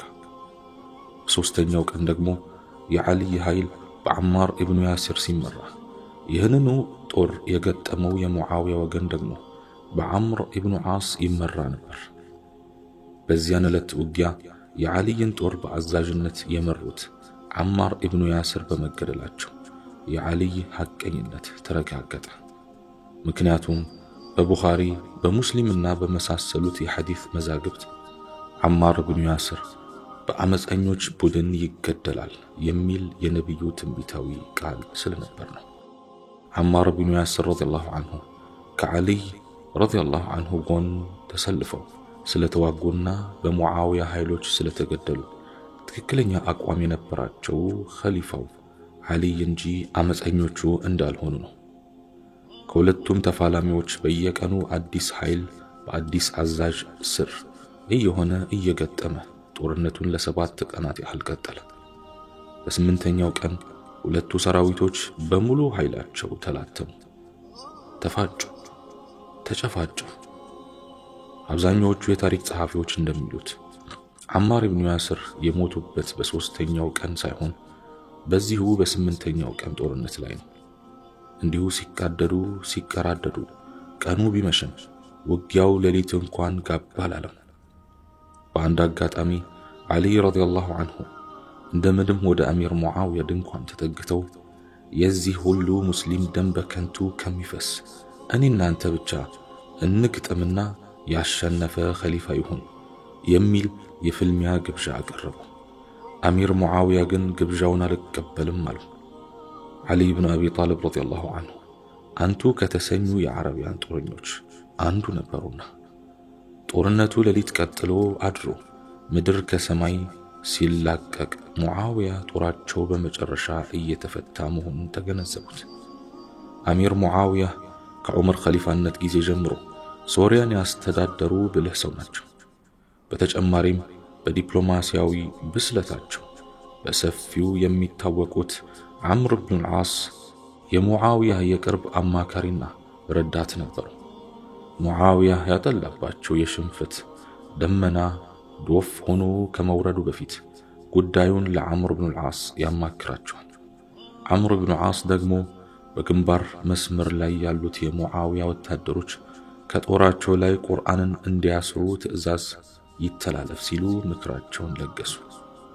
ጦርነቱ ይቆምና በቁርአን እንዳኝ ማለት መሆኑ ነው። የሙዓዊያ ወታደሮች በጦሮቻቸው ላይ የቁርአን ቅጂዎችን እንዳሰሩ ያስተዋሉት ኸሊፋ ይህ ነገር የባላንጣዎቻቸው ተንኮል እንደሆነ ስለገባቸው ወታደሮቻቸው ውጊያውን እንዲቀጥሉ አዘዙ። ነገር ግን ብዙዎቹ የዓሊይ ወታደሮች ቁርአን ይዘው እየመጡ እንዴት እንዋጋቸዋለን በሚል መንፈስ የዓሊይን ትዕዛዝ ችላ አሉት። ዓሊይ ረዲየላሁ ዐንሁ በዚህ ሁኔታ መቀጠል ስላልቻሉ በግዴታ ውዴታ ጦርነቱን እንዲቆም አዘዙ። علي የሙዓዊያ ተፋላሚዎች ቁርአን ሲያዩ ምን ለማለት ፈልገው እንደሆነ ይጠይቁ ዘንድ መልእክተኞችን ወደ ሙዓዊያ ላኩ። ሙዓዊያም ከእርሳቸውና ከዓልይ ወገን አንዳንድ ሰው ተመርጦ በጉዳዩ ላይ ከተወያየበት በኋላ ሁለቱ ተመራጮች የሚሰጡት ውሳኔ ሁሉም ይስማማ ለማለት ፈልገው መሆኑን ገለጡ። ዓልይ በሐሳቡ ይስማሙና ከእርሳቸው ወገን አብዱላህ ኢብኑ ዓባስን ይመርጣሉ። አንዳንድ ተከታዮቻቸው አብዱላህ ኢብኑ ዓባስ ከአንተ ጋር ይዛመዳልና እሱ አይሆንም ሲሉ ተቃወሟቸው። በምትካቸውም አቡ ሙሳ አልአሽዓሪ እንዲመረጡ እነኚሁ ደጋፊዎች ሐሳብ ስላቀረቡ ዓልይ ተስማሙበት። አሚር ሙዓዊያ ደግሞ ዐምር ኢብኑ ዓባስ ሲመርጡ ምንም እንኳ ሁለቱ እንደሚዛመዱ አገር ያወቀው ፀሐይ የሞቀው ቢሆንም ምርጫውን የተቃወመ ሰው አልነበረም። ይህም ከዓልይ ተከታዮች ይልቅ በሙዓዊያ ተከታዮች መካከል የተሻለ የአንድነት ስሜት መኖሩን ያመላክታል። የዓልይ ካምፕ እንዲህ የተፍረከረከ እንዲሆን ያደረጉት ወዳጅ መስለው የተጠጓቸው አብዱላህ ኢብኑ ሰባእና ተከታዮቹ በመሆናቸው ከማንም የተሰወረ አይደለም። በተጨማሪም ጉዳዩን እንዲፈርዱ የተመረጡት ሁለቱ ተደራዳሪዎች ከስምምነት ላይ መድረስ ከተሳናቸው ከዓልይ ወገን 400 ከሙዓዊያም ወገን እንዲሁ 400 ሰዎች ተመርጠው በነገሩ ላይ ድምጽ እንዲሰጡበትና ከነዚህ 800 ሰዎች አብዛኞቹ የደገፉት ውሳኔ እንዲጸድቅ ኸሊፋው ተስማምተው ነበር። የሁለቱ ተወካዮች ድርድር በሶሪያና በኢራቅ መካከል በሚገኘው ዱመቱል ጀንዳል በተባለው ቦታ እንዲደረግ ተወሰነ።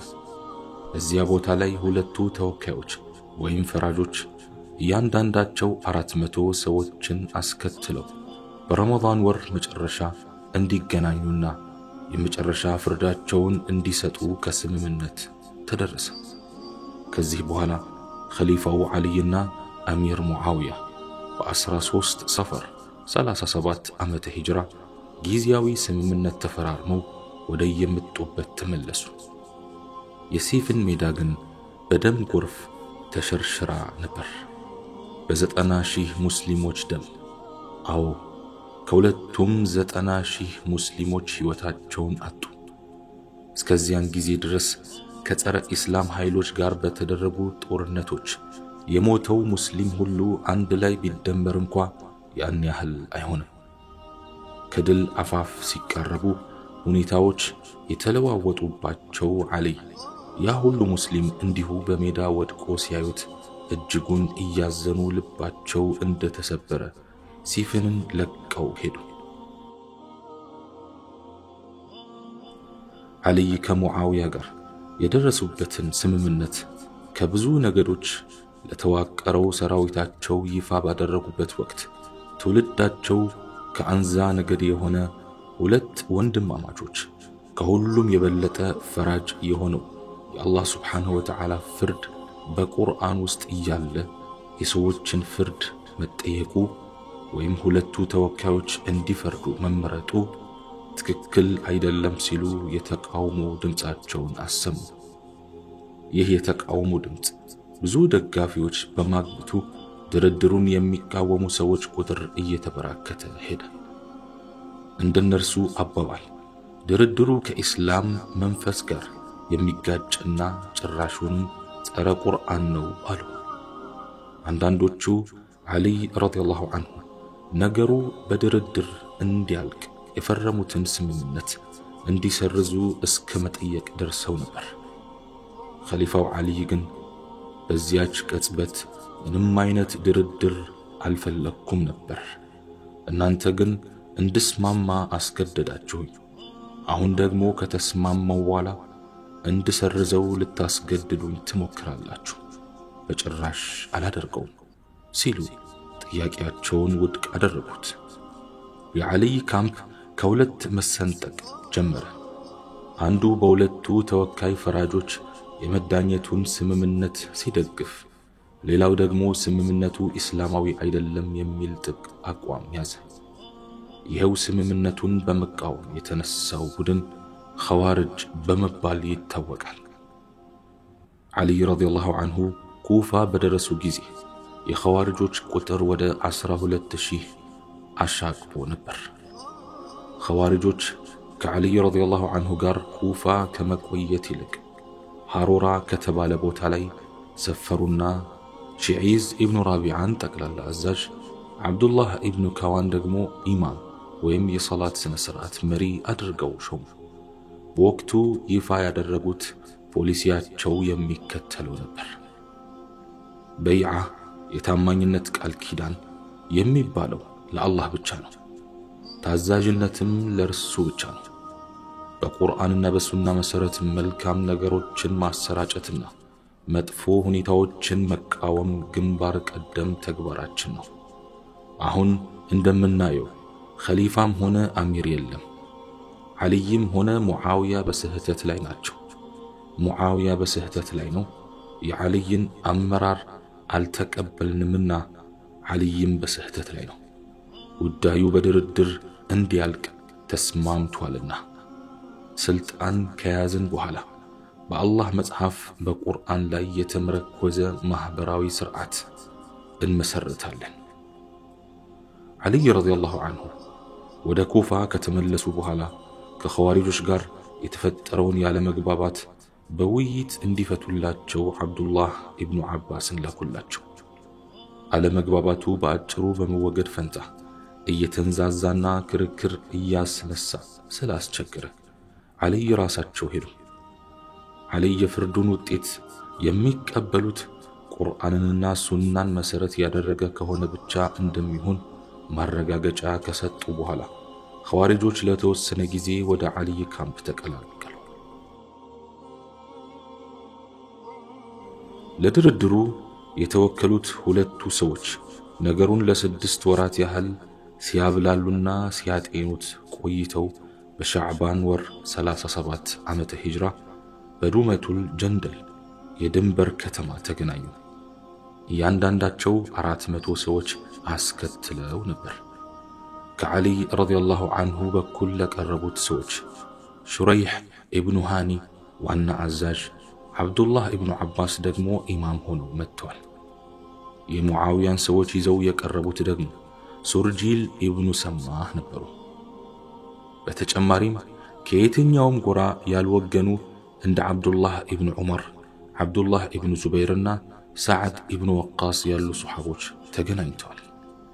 ከሙዓውያ ወገን በፈራጅነት ተመርጠው የቀረቡት ዓምር ኢብኑ ዓስ በሳል ዲፕሎማት መሆናቸውን ጠቅሰናል። በአንጻሩ ግን ዓሊይን ወክለው የቀረቡት አቡ ሙሳ አልአሽዓሪ ከዲፕሎማሲ ጋር ብዙም ትውውቅ የሌላቸው ገራገር ሙስሊም ነበሩ። ሁለቱ ተደራዳሪዎች ወይም ፈራጆች ውይይት ሲጀምሩ የሚስማሙባቸውን ነጥቦች የሚመዘግብ ልዩ ጸሐፊ ተመድቦ ነበር። ብዙ ሰዓታት የፈጀ ውይይት ካደረጉ በኋላ እንዲህ ከሚል ስምምነት ላይ ደረሱ። ዓሊይም ሆኑ ሙዓውያ በኸሊፋነቱ ላይ ያላቸውን የይገባኛል ጥያቄ ያንሱ። ሙስሊሞች ሌላ ሶስተኛ ሰው ኸሊፋ አድርገው ይምረጡ። አንዳንድ ታሪክ ጸሐፊዎች እንደሚሉት ከሆነ ስምምነቱ የተደረሰው በጽሑፍ ሳይሆን በቃል ነበር። ግራም ነፈሰ ቀኝ ሁለቱ ተደራዳሪዎች ኸሊፋነት የሚሾመው ሶስተኛ ሰው ማን ይሁን በሚለው ነጥብ ላይ ከስምምነት መድረስ ተሳናቸው። ከዚህ በኋላ ዓምር ኢብኑ ዓስ በቅድሚያ አቡ ሙሳ አልአሽዓሪን ሙስሊሙ በተሰበሰበበት ተነስተው ስምምነቱን ይፋ እንዲያደርጉ ጠየቋቸው። አሽዓሪም ከህዝብ ፊት ቆመው ዓሊይም ሆኑ ሙዓውያ ኸሊፋ እንዳይሆኑ ተስማምተናል፣ ብቁ ነው ያላችሁትን ሰው መምረጥ ትችላላችሁ ሲሉ ለፈፉ። ዓምር ኢብኑ ዓስ ደግሞ እንደኔ ዓሊይ ለኸሊፋነት ብቁ አይደሉም፣ ሙዓውያ ግን ብቁ ናቸው ብዬ አምናለሁ አሉ። ንግግራቸው ወገናዊነት የተሞላበት ውሳኔ ላይ እንደደረሱ የሚጠቁም ነበር።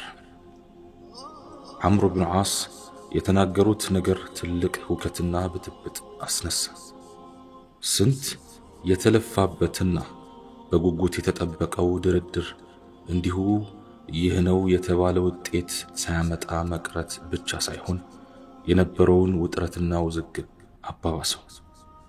ለዓሊ ይህንን ፍርድ መቀበል ምን ያህል አፍራሽ እንደሆነ ግልጽ ነው።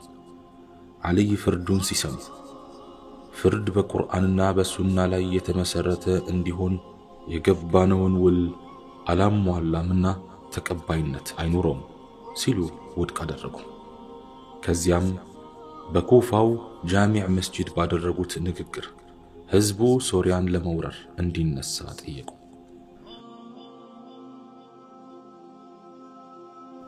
ኸዋሪጆች በበኩላቸው የድርድሩን ወይም የፍርዱን ውጤት ሲሰሙ ከበፊቱ እጅግ በተጠናከረ አመጽ ተነሱ፣ አገረሸባቸው።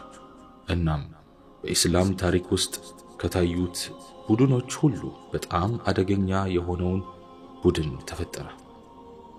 በዑስማን ግድያ ላይ የተለያየ አቋም ያላቸው 4 ቡድኖች ነበሩ።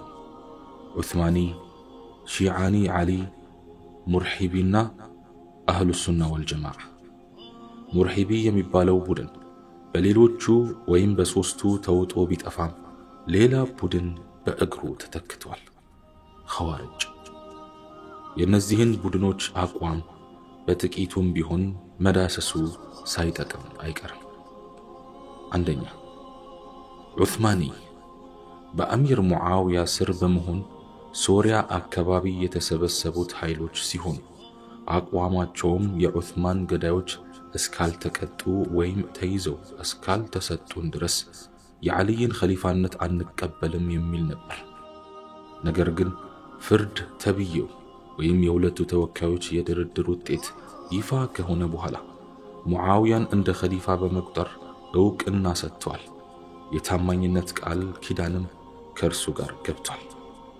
ሁለተኛው ሺዓኒ ዓሊ ወይም ሺዓ ወደ መጀመሪያ አካባቢ የዓሊይ ደጋፊዎች ወይም ጓደኞች ሲሆኑ የኋላ ግን የራሳቸው የሆነ እምነት በመያዝ ዓሊይን እንደ ዋሊ ወይም የነቢዩ ሙሐመድ ዓለይሂ ሰላቱ ወሰላም ተተኪ አስተዳዳሪና ለኸሊፋነትም ብቸኛው ብቁ ሰው አድርገው የሚያምኑ ናቸው።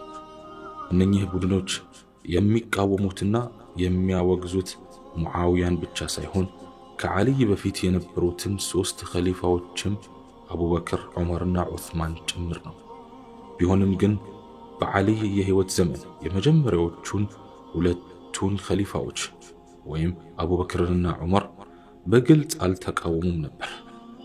ሺዓዎች በራሳቸው እይታ ላይ የተመሰረቱ ቀኖናዊ ህግጋት፣ የሐዲስ መጻሕፍት፣ የቁርአን ትንታኔ ወይም ተፍሲርና የታሪክ መጻሕፍትም አሏቸው። ሶስተኛው አህሉ ሱና ወልጀማዓ በዚያን ጊዜ የነበሩትን ብዙሃን ሱሐቦችም ሆኑ ሌሎች ሙስሊሞች ዓሊይን ብቻ ሳይሆን ከእርሳቸው በፊት የነበሩትንም ኸሊፋዎች ይደግፋሉ። ትክክለኛው መንገድ የነብዩንና የጀማዓቸውን ወይም የሱሐቦችን በተለይም የመጀመሪያዎቹን 4 ኸሊፋዎች ሱና መከተል ነው ብለው ያምናሉ። የዚያን ጊዜ ብቻ ሳይሆን በማንኛውም የታሪክ አጋጣሚ ብዙሃኑ ሙስሊም አህሉ ሱና ወልጀማዓ ነው። አህሉ ሱና ወልጀማዓ ዓሊይን በኸሊፋነታቸው ሙሉ በሙሉ ደግፈዋል። ሙዓውያ የዓሊይን ኸሊፋነት አለመቀበላቸው አግባብ አይደለም።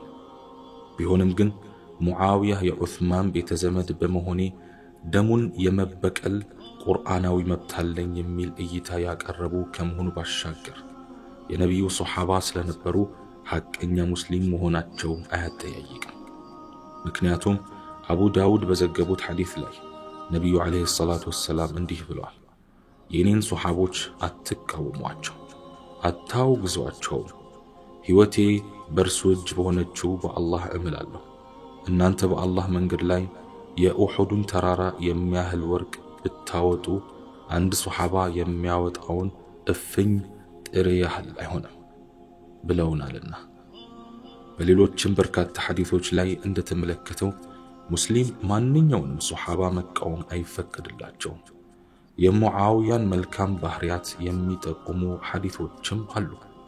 በአንድ ወቅት ነቢዩ ዓለይሂ ሰላቱ ወሰላም ለሙዓውያ አላህ ሆይ በአንተ አመራር ላይ የሚሆንና ሌሎችንም የሚመራ ሙስሊም አድርገው የሚል ዱዓ አድርገውላቸዋል። ኢብኑ ሰዓድ እንዳሉት ደግሞ ነቢዩ ዓለይሂ ሰላቱ ወሰላም እንዲህ ብለዋል፣ አላህ ሆይ የቁርአንን ዕውቀት ስጠው፣ የሀገሮችም መሪ አድርገው፣ ከጀሃነም ቅጣትም አድነው ሲሉ ለሙዓውያ ዱዓ አድርገዋል። በተጨማሪም አሚር ሙዓውያ በነቢዩ ዓለይሂ ሰላቱ ወሰላም ጊዜ ቁርአንን ሲመዘግቡ ወይም በጽሑፍ ሲያሰፍሩ ከነበሩት ሰዎች አንዱ ናቸው። ስለዚህም ሐቀኛ ሙስሊም እንደነበሩ ልንጠራጠር አይገባም። በእርግጥ በወቅቱ በነበረው ፖለቲካዊ ሁኔታ ምክንያት የዑስማን ገዳዮች ይቀጡ የሚል እጅግ የጠነከረ አቋም ይዘው ነበር። ብዙዎቹ የታሪክ ተመራማሪዎች እንደሚስማሙበት ምንም እንኳ በአካባቢያቸው ያለው ሕዝብ ኸሊፋነት ዕውቅና ቢሰጣቸውና የታማኝነት ቃል ኪዳን ቢገቡላቸውም አሚር ሙዓውያ ዓሊ ረዲየላሁ ዐንሁ በሕይወት እያሉ ኸሊፋው እኔ ነኝ ብለው አላወጁ። አራተኛ ኸዋሪጆች ይበልጥ ወደ ፖለቲካው ያዘነበሉ ነበሩ። አቡበክርንና ዑመርን ትክክለኛ ኸሊፋዎች መሆናቸውን ሲቀበሉ፣ በአንጻሩ ደግሞ ዑስማንንና ዓሊይና ሙዓውያን ኸሊፋ አይደሉም ይላሉ። እንደነርሱ እምነት ዓሊይና ሙዓውያ በመካከላቸው ፈራጅ ሐካም ማቆማቸው ከኢስላም ሕግጋት ጋር ይጋጫል።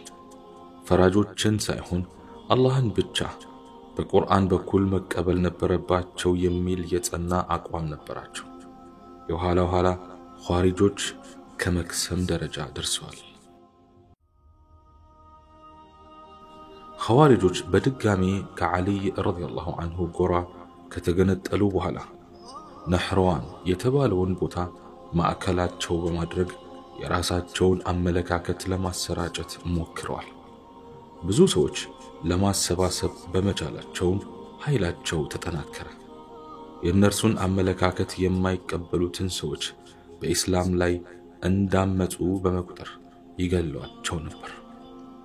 ለኸሊፋው ታማኝ መሆንን እንደ ትልቅ ኃጢአት በመቁጠር ሰዎች የሚመለኩበት ሥርዓት ነው ሲሉ ይሳለቁበታል። ኸዋሪጆች ከውጫዊ እንቅስቃሴያቸው ሲታይ ፈሪሃ አላህ ያላቸው ሃይማኖተኞች ናቸው። ረዘም ያሉ ሶላቶች ይሰግዳሉ። ለአለባበሳቸው ብዙም አይጨነቁም። በዕለት ተዕለት የንግድና የመሳሰሉትን ተግባራቸውም ላይ ታማኞች ነበሩ። ነገር ግን ኸሊፋውን እንቀበላለን የሚሉትን ሁሉ ይገድሉ ነበር። ከአሚር ሙዓውያ ጋር ያደረጉት ድርድር ፋይዳ ቢስ ከሆነ በኋላ ዓሊይ ረዲየላሁ ዐንሁ ወደ ሶሪያ ለመዝመት ባጭር ቢታጠቁ የኻሪጆች ጉዳይ እጅግ አሳሰባቸው። የኻሪጆች እንቅስቃሴ ለሙስሊሞች አንድነት ብቻም ሳይሆን በአጠቃላይ ለኢስላም ሃይማኖት አስጊ ነበርና ይህ አደገኛ እንቅስቃሴ በአጭሩ መቀጨት ስለነበረበት ወደ ሶሪያ መዝመታቸውን ትተው ፊታቸውን ወደ ነህርዋን አዞሩ። ነህርዋን እንደደረሱም ከኻሪጆች ጋር በሰላም ለመደራደር መሞከራቸው አልቀረም። አንዳንድ ታላላቅ ሱሐቦችን ወደ ኻሪጆች በመላክ መግባባትን ለመፍጠር ቢሞክሩ የኻሪጅ መሪዎች የሚሞክሩ አልሆኑም። ዓሊይም ይህ አልሳካ ቢላቸው ከኻሪጆች መካከል የሰላማዊ ነዋሪዎችን ደም ያፈሰሱትን ነፍሰ ገዳዮች እንዲሰጧቸው ጠየቁ። በተጨማሪም ነፍሰ ገዳዮቹን የሚሰጧቸው ከሆነ ሌሎቹን ምንም እንደማይነኳቸው አረጋገጡ። ከኻሪጆች የተሰጠ መልስ ቢኖር ሁላችንም ነፍሰ ገዳዮች ነን፣ ያንተን ተከታዮች በሙሉ እንፈጃቸዋለን፣ ይህንንም ከማድረግ በጭራሽ ወደ ኋላ አንልም የሚል ነበር። ሰይፍ መማዘዙ አይቀሬ ሆነ። ከዚያ በፊት ግን ዓሊይ ረዲየላሁ ዐንሁ ለእርሳቸው ዕውቅና ለሚሰጡና የታማኝነት ቃል ኪዳን ለሚገቡ እንዲሁም ነህርዋንን ለቀው በመሄድ ራሳቸውን ከጦርነቱ ለሚያገሉ ሁሉ ምህረት ማድረጋቸውን አስታወቁ። ለዚህ ጥሪያቸው ምላሽ በመስጠት 3000 የሚሆኑ የኻሪጅ አባላት ለዓሊ ኸሊፋነት ዕውቅና በመስጠት የታማኝነት ቃል ኪዳን ገቡ። የቀሩት ግን ከአቋማችን ወይ ፍንክች ስላሉ ውጊያ ተጀመረ። ኸዋሪጆች እስከ መጨረሻዋ ቅጽበት ቢዋጉም መሸነፋቸው አልቀረም። አብዛኞቹ መሪዎቻቸውም በጦርነቱ ተገደሉ። ጦርነቱ እንዳበቃ ዓሊ ረዲየላሁ ዐንሁ ነቢዩ ዓለይሂ ሰላቱ ወሰላም የተነበዩለትን በድን አካል ከሞቱት ሰዎች መካከል ፈልገው ከነምልክቶቹ ስላገኙት ነቢዩ በርግጥም በትንቢታቸው እውነተኛ ናቸው ሲሉ አድንቀዋል። ከናህረዋን ጦርነት በኋላ ዓሊ በቀጥታ ወደ ሶሪያ ለመዝመት ቢነሱም ወታደሮቻቸው ለዚያ ፈቃደኛ አልነበሩም። እርሳቸው ተነሱ እንቀጥል ሲሉ፣ ወታደሮቻቸው ደግሞ ጥቂት እንረፍ የሚል ጥያቄ አቀረቡ። ተከታዮቻቸው እዚያው አካባቢ እረፍት እንዲያደርጉ ሲፈቅዱላቸው አንዳንድ እያሉ ወደ የቤታቸው በመበታተናቸው ዓሊ ረዲየላሁ ዐንሁ እፍኝ ከማይሞሉ ታማኞቻቸው ጋር ብቻቸውን ቀሩ። እናም ሁኔታዎች እንዲዘምቱ ስላልፈቀዱላቸው ወደ ኩፋ ለመመለስ ተገደዱ። የተወሰነ ጊዜ ከቆዩ በኋላ ሕዝቡ ወደ ሶሪያ እንዲያቀና ቢጠይቁም ከሕዝብ በኩል የሚበረታታ ምላሽ አላገኙም። ከዚህ በኋላ ወደ ሶሪያ የሚዘምት ሰራዊት ለማሰባሰብ ቢጣጣሩ አልተሳካላቸውም። ከናህረዋን ጦርነት በኋላ ኸዋሪጆች ውስጡን ወይም በህቡ መንቀሳቀስ ጀመሩ። እንደሚታወቀው አሚር ሙዓውያንም ሆነ ኸሊፋውን አጥብቀው ይቃወማሉ። ኸዋሪጆች አለቅጥ በተንዛዛው የእርስ በርስ ጦርነት በጣሙን ተበሳጭቷል። እናም ጦርነቱን ለማስቆም ይበልጥ አደገኛ የሆነ እቅድ ይነድፋሉ። እንደነሱ እምነት ለሙስሊሞች መከፋፈል ብቸኛው መንስኤ በሙዓውያና በዓሊ መካከል የነበረው ልዩነት ነው። ዐምር ኢብኑ ዓስም ቢሆን አጥብቀው ይጠሏቸዋል። የሙዓውያ ዋና አማካሪና እቅድ አውጪ ናቸውና። እናም ሶስቱ ግለሰቦች ማለትም ዓሊ፣ ሙዓውያና ዐምር ኢብኑ ዓስ በአንድነት በተመሳሳይ ቀንና ሰዓት እንዲገደሉ ወሰኑ። ገዳዮች የመመደቡም ሥራ ወዲያው ተጠናቀቀ። ዓብዱራህማን ሙልጀም ዓሊይን እንዲገድል፣ በረክ ኢብኑ ዓብዱላህ ሙዓውያን እንዲገድል፣ ዐምር ኢብኑ በረክ ደግሞ ዐምር ኢብኑ ዓስን እንዲገድል ተወሰነ። ረመዳን 17 40 ዓመተ ሂጅራ ወይም 661 እንደ ኤሮፓውያን አቆጣጠር ማለዳ የግድያ መፈጸሚያ እንዲሆን ተመረጠ። በዚያችው ዕለት ከሱብሒ ሶላት በኋላ ሶስቱ ኸዋሪጆች ተግባራቸውን አከናወኑ። አሚር ሙዓውያ ከትንሽ ጭረት በስተቀር ምንም ሳይጎዱ አመለጡ። ዐምር ኢብኑ ዓስ ደግሞ ትንሽ አሟቸው ስለነበር ሶላቱን ለመምራት አልወጡም። በመሆኑም ምንም አይነት ጉዳት አልደረሰባቸውም። ዓሊ ግን በተመረዘው የኢብኑ ሙልጀም ሰይፍ ክፉኛ ተመቱና በረመዳን 40 ዓመተ ሂጅራ ምሽት ላይ ከዚህች ዓለም በሞት ተለዩ። ኢብኑ ሙልጀም ሰይፉን በዓልይ ላይ ካሰፈረ በኋላ ሕዝቡ ተረባርቦ ያዘው። ዓልይም ረዲየላሁ ዐንሁ የምሞት ከሆነ ገዳዩ ይገደል ሲሉ በዙሪያቸው ለነበሩ ሙስሊሞች ተናዘዙ። የመሞቻው ሰዓት ስትቃረብም ልጆቻቸውን ሰብስበው ኢስላምን እንዲያገለግሉና በአጠቃላይ ለሙስሊሞች መልካም እንዲሆኑ አጥብቀው መከሯቸው። በዚያች የመጨረሻ ሰዓት ዓሊይን ከበው ከተሰበሰቡት ሙስሊሞች መካከል አንደኛው ለበኩር ልጅህ የታማኝነት ቃል ኪዳን ገብተን መሪያችን እናድርገው ወይ ቢላቸው ይህንን ውሳኔ ለሙስሊሙ ሕዝብ ነው የምትተው ሲሉ መልሰዋል። በተጨማሪም የእርሳቸውን ሞት ለመበቀል ሲባል ግድያውን ከፈጸመባቸው ግለሰብ ሌላ ምንም ሰው እንዳይገደል ትዕዛዝ አስተላለፉ። ኸሊፋው ዓሊ ኢብኑ አቢ ጣሊብ ረዲየላሁ ዐንሁ ሲሞቱ ዕድሜያቸው 63 ዓመት ነበር። በኸሊፋነትም 4 ዓመት ከ9 ወራት ያህል የኢስላምን ግዛት አስተዳድረዋል። ብዙ የታሪክ ተመራማሪዎች እንደሚስማሙበት የዓሊ የቀብር ስነ ስርዓት ከተፈጸመ በኋላ የመጀመሪያ ልጃቸው ሐሰን ኸዋሪጆች አስክሬኑን አውጥተው እንዳይወስዱ በመስጋት የዓሊን አስክሬን ከተቀበረበት ቦታ አንስተው ወደ አልታወቀ ቦታ ወስደው ቀብረውታል። 4 ዓመት ከ9 ወር የዘለቀው የዓሊ የኸሊፋነት ዘመን በእርስ በርስ ጦርነት የተሞላ ነበር። በኢስላም ታሪክ ውስጥ ለመጀመሪያ ጊዜ በኸሊፋው አመራር ላይ ተከታታይ አመጽ የተስተዋለበት ወቅት ነበር። ቀድሞም ነብዩ አለይሂ ሰላቱ ወሰላም ተንብየውት የነበረው የዑስማን አሟሟት ለዓሊ ብዙ ችግሮችን ፈጥሮባቸዋል። በአንድ በኩል የዑስማን ረዲየላሁ ዐንሁ ገዳዮች ይገደሉ ከሚለው አቋማቸው ትንሽ እንኳን ፈቀቅ እንዳይሉ ሲጎተጉቱ ቆይተዋል።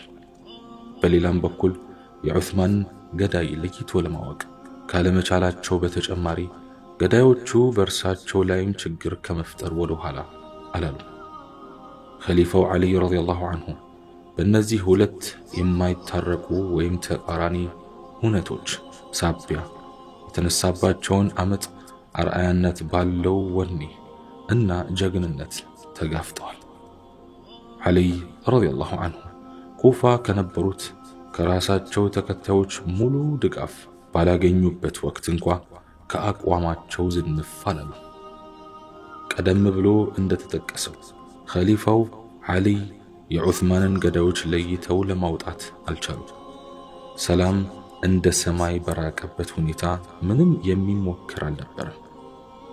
ለዚህም ነው ኸሊፋው በቅድሚያ ሰላም ይስፈን የሚል አቋም የያዙትና ይህንኑ ሰላም ለማስፈን ደፋ ቀና ሲሉ የነበረው። ታዲያ ምን ያደርጋል? አብረዋቸው የነበሩትና ገና ሰላም ይሉት ቃል ሲጠራ አይናቸው የሚቀላው አብዱላህ ኢብኑ ሰባእና ተከታዮቹ ትክክለኛዎቹን ገዳዮች የማግኘቱን ጉዳይ ውሃ ወቀጣ አደረጉት። ከዚያም በላይ የራሳቸውን ሰዎች ወደ ሶሪያ በመላክ ሶሪያ ያለው ሙስሊም በተለይም በኑ ኡመያዎች በዓሊ ላይ ትልቅ ጥርጣሬና ጥላቻ እንዲያድርባቸው ለማድረግ ቻሉ። የነርሱ ዓላማ ሙስሊሞችን እርስ በርስ አፋጅተው በመሃል የራሳቸውን ጥቅም ማስጠበቅ ነበር። ዓሊ ምንም እንኳን የአማጽያኑ ድብቅ ሴራ ቢገባቸውም በነበረው የውስጥ ጦርነት ምክንያት ጠንከር ያለ እርምጃ መውሰድ አልቻሉም። ዓሊን መፈናፈኛ አሳጥተዋቸው ከነበሩት ችግሮች አንዱ የኸዋሪጆች እንቅስቃሴ ነበር። እነኚህ ጽንፋውያን ብዙ ሰዎችን አሳስተዋል። የነርሱን አቋም አንቀበልም በሚሉ ላይ ደግሞ ሰይፋቸውን ለመሰንዘር ምንም አላቅማሙ። በውጫዊ እንቅስቃሴያቸው ጥሩ ሙስሊሞች ቢመስሉም ቅሉ በተለይም በፖለቲካው መስክ ለኢስላም እንግዳ የሆኑ አስተሳሰቦች ነበሯቸው። ኸሊፋው ዓሊ ይህ እንቅስቃሴ በአጭሩ ካልተቀጨ ብዙ ትውልዶችን ሊበክል እንደሚችል ስለተገነዘቡ ጠንካራ እርምጃ ወስዷል። ኸሊፋው የኸዋሪጆችን ጠንካራ ምሽግ ለማፈራረስ ያካሄዱት ዘመቻ በጥሩ ሁኔታ ተሳክቶላቸዋል። ምንም እንኳን ከዓሊ ጥቃት ለማምለጥ የቻሉ ጥቂት ኸዋሪጆች በህቡዕ ለመንቀሳቀስ ቢሞክሩም ከተውንም ዳግም ለማንሰራራት አልቻሉም። ምንም እንኳን ባይሳካላቸው ኸሊፋው ዓሊ ረዲየላሁ ዐንሁ የተፍረከረከውን ህዝብ ኢስላም መልሰው አንድ ለማድረግ የተቻላቸውን ሙሉ አድርገዋል። አሰቃቂው የዑስማን ረዲየላሁ ዐንሁ ሞት በሙስሊም መካከል ትልቅ የደም መፋሰስ እንደሚነሳ የሚጠቁም የታሪክ ደውል ነበር። ለዚህ ደግሞ ማንኛውንም ሰሃባ ተጠያቂ ማድረግ አይቻልም።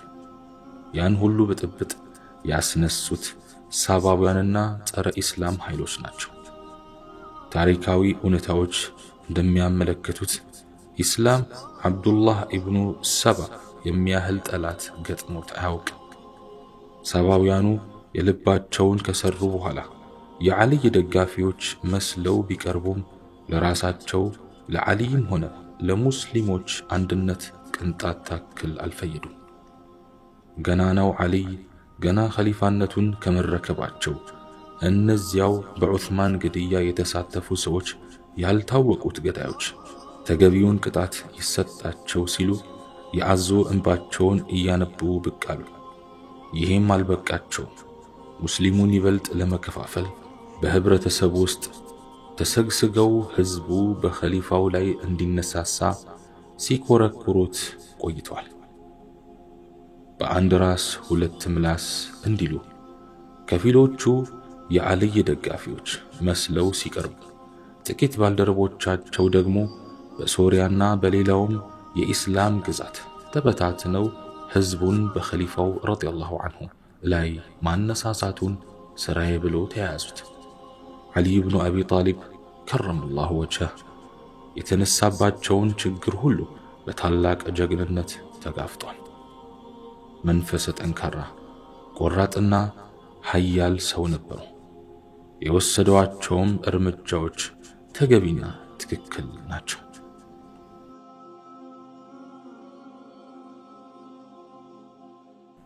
ኸሊፋው ዓሊ ረዲየላሁ ዐንሁ በዕለት ተዕለት ኑሯቸው ቅንጦትና ብኩንነት ያልታየበት ሕይወት ተምሳሌት ነበሩ። ከልደት እስከ ሞት ድረስ የነቢዩ ዓለይሂ ሰላቱ ወሰላም እውነተኛ አምሳያ ሆነው የቆዩት ተወዳጇን የነቢዩን ዓለይሂ ሰላቱ ወሰላም ልጅ ካገቡ በኋላ እንኳ የሴትም ሆነ የወንድ አገልጋይ አልነበራቸውም። እናም ባለቤታቸው ፋጡማ ራሷ ነበረች እህል የምትከካና የምትሰልገው። ኸሊፋው ዓሊ ሰዎችን መካሪ፣ ለጓደኞቻቸው ቅንና ታማኝ፣ ለጠላቶቻቸው እንኳ ሳይቀር ሩህሩህ ነበሩ። ከዑስማን ሞት በኋላም የኸሊፋነት ስልጣን የመረከብ ፍላጎት አልነበራቸውም። ለኸሊፋነት ከተመረጡ በኋላ ግን ኃላፊነታቸውን ለመወጣት የተቻላቸውን ሁሉ አድርገዋል። ዓሊ ረዲየላሁ ዐንሁ ታማኝና ሐቀኛ ነበሩ። ለዚህም ነቢዩ ዓለይሂ ሰላቱ ወሰላም ወደ መዲና ሲሰደዱ ከራሳቸው ጋር የነበሩትን የአደራ ዕቃዎች በሙሉ ለዓሊ ረዲየላሁ ዐንሁ አስረክበው መሄዳቸውንና ዓሊይም የአደራ ዕቃዎቹን በሙሉ ለየባለቤቶቻቸው የመመለሱን ኃላፊነት ተቀብለው የንብረቶቹ ባለ አደራነታቸውን በብቃት መወጣታቸውን መጥቀሱ በቂ ነው። በአንድ ወቅት በበይቱል ማል ወይም ግምጃ ቤት ከተሰበሰበው ብርቱካን ሁለቱ ልጆቻቸው ሐሰንና ሁሰይን አንዳንድ ሲያነሱ ስላዩዋቸው ብርቱካኑን ከእጃቸው ነጥቀው ለድሆች ሰጥተዋል። ማንኛውንም በምርኮ የተገኘ ንብረት ሲያከፋፍሉም ታማኝና ፍትሃዊ ናቸው። አንድ ወቅት በግምጃ ቤት ያለውን ንብረት በሙሉ ለድሆች አከፋፍለው ጨርሰው ባዶውን የቀረውን ቤት ጠረጉትና 2 ረክዓ ሶላት እንደሰገዱበት ይታወሳል። አላህ ሱብሓነሁ ወተዓላ መልካም ስራቸውን ይውደድላቸው። እኔም በተናገርኩት እናንተም በሰማችሁት የምንጠቀም ያድርገን። سبحانك اللهم وبحمدك أشهد أن لا إله إلا أنت أستغفرك وأتوب إليك وآخر دعوانا أن الحمد لله رب العالمين والسلام عليكم ورحمة الله تعالى وبركاته.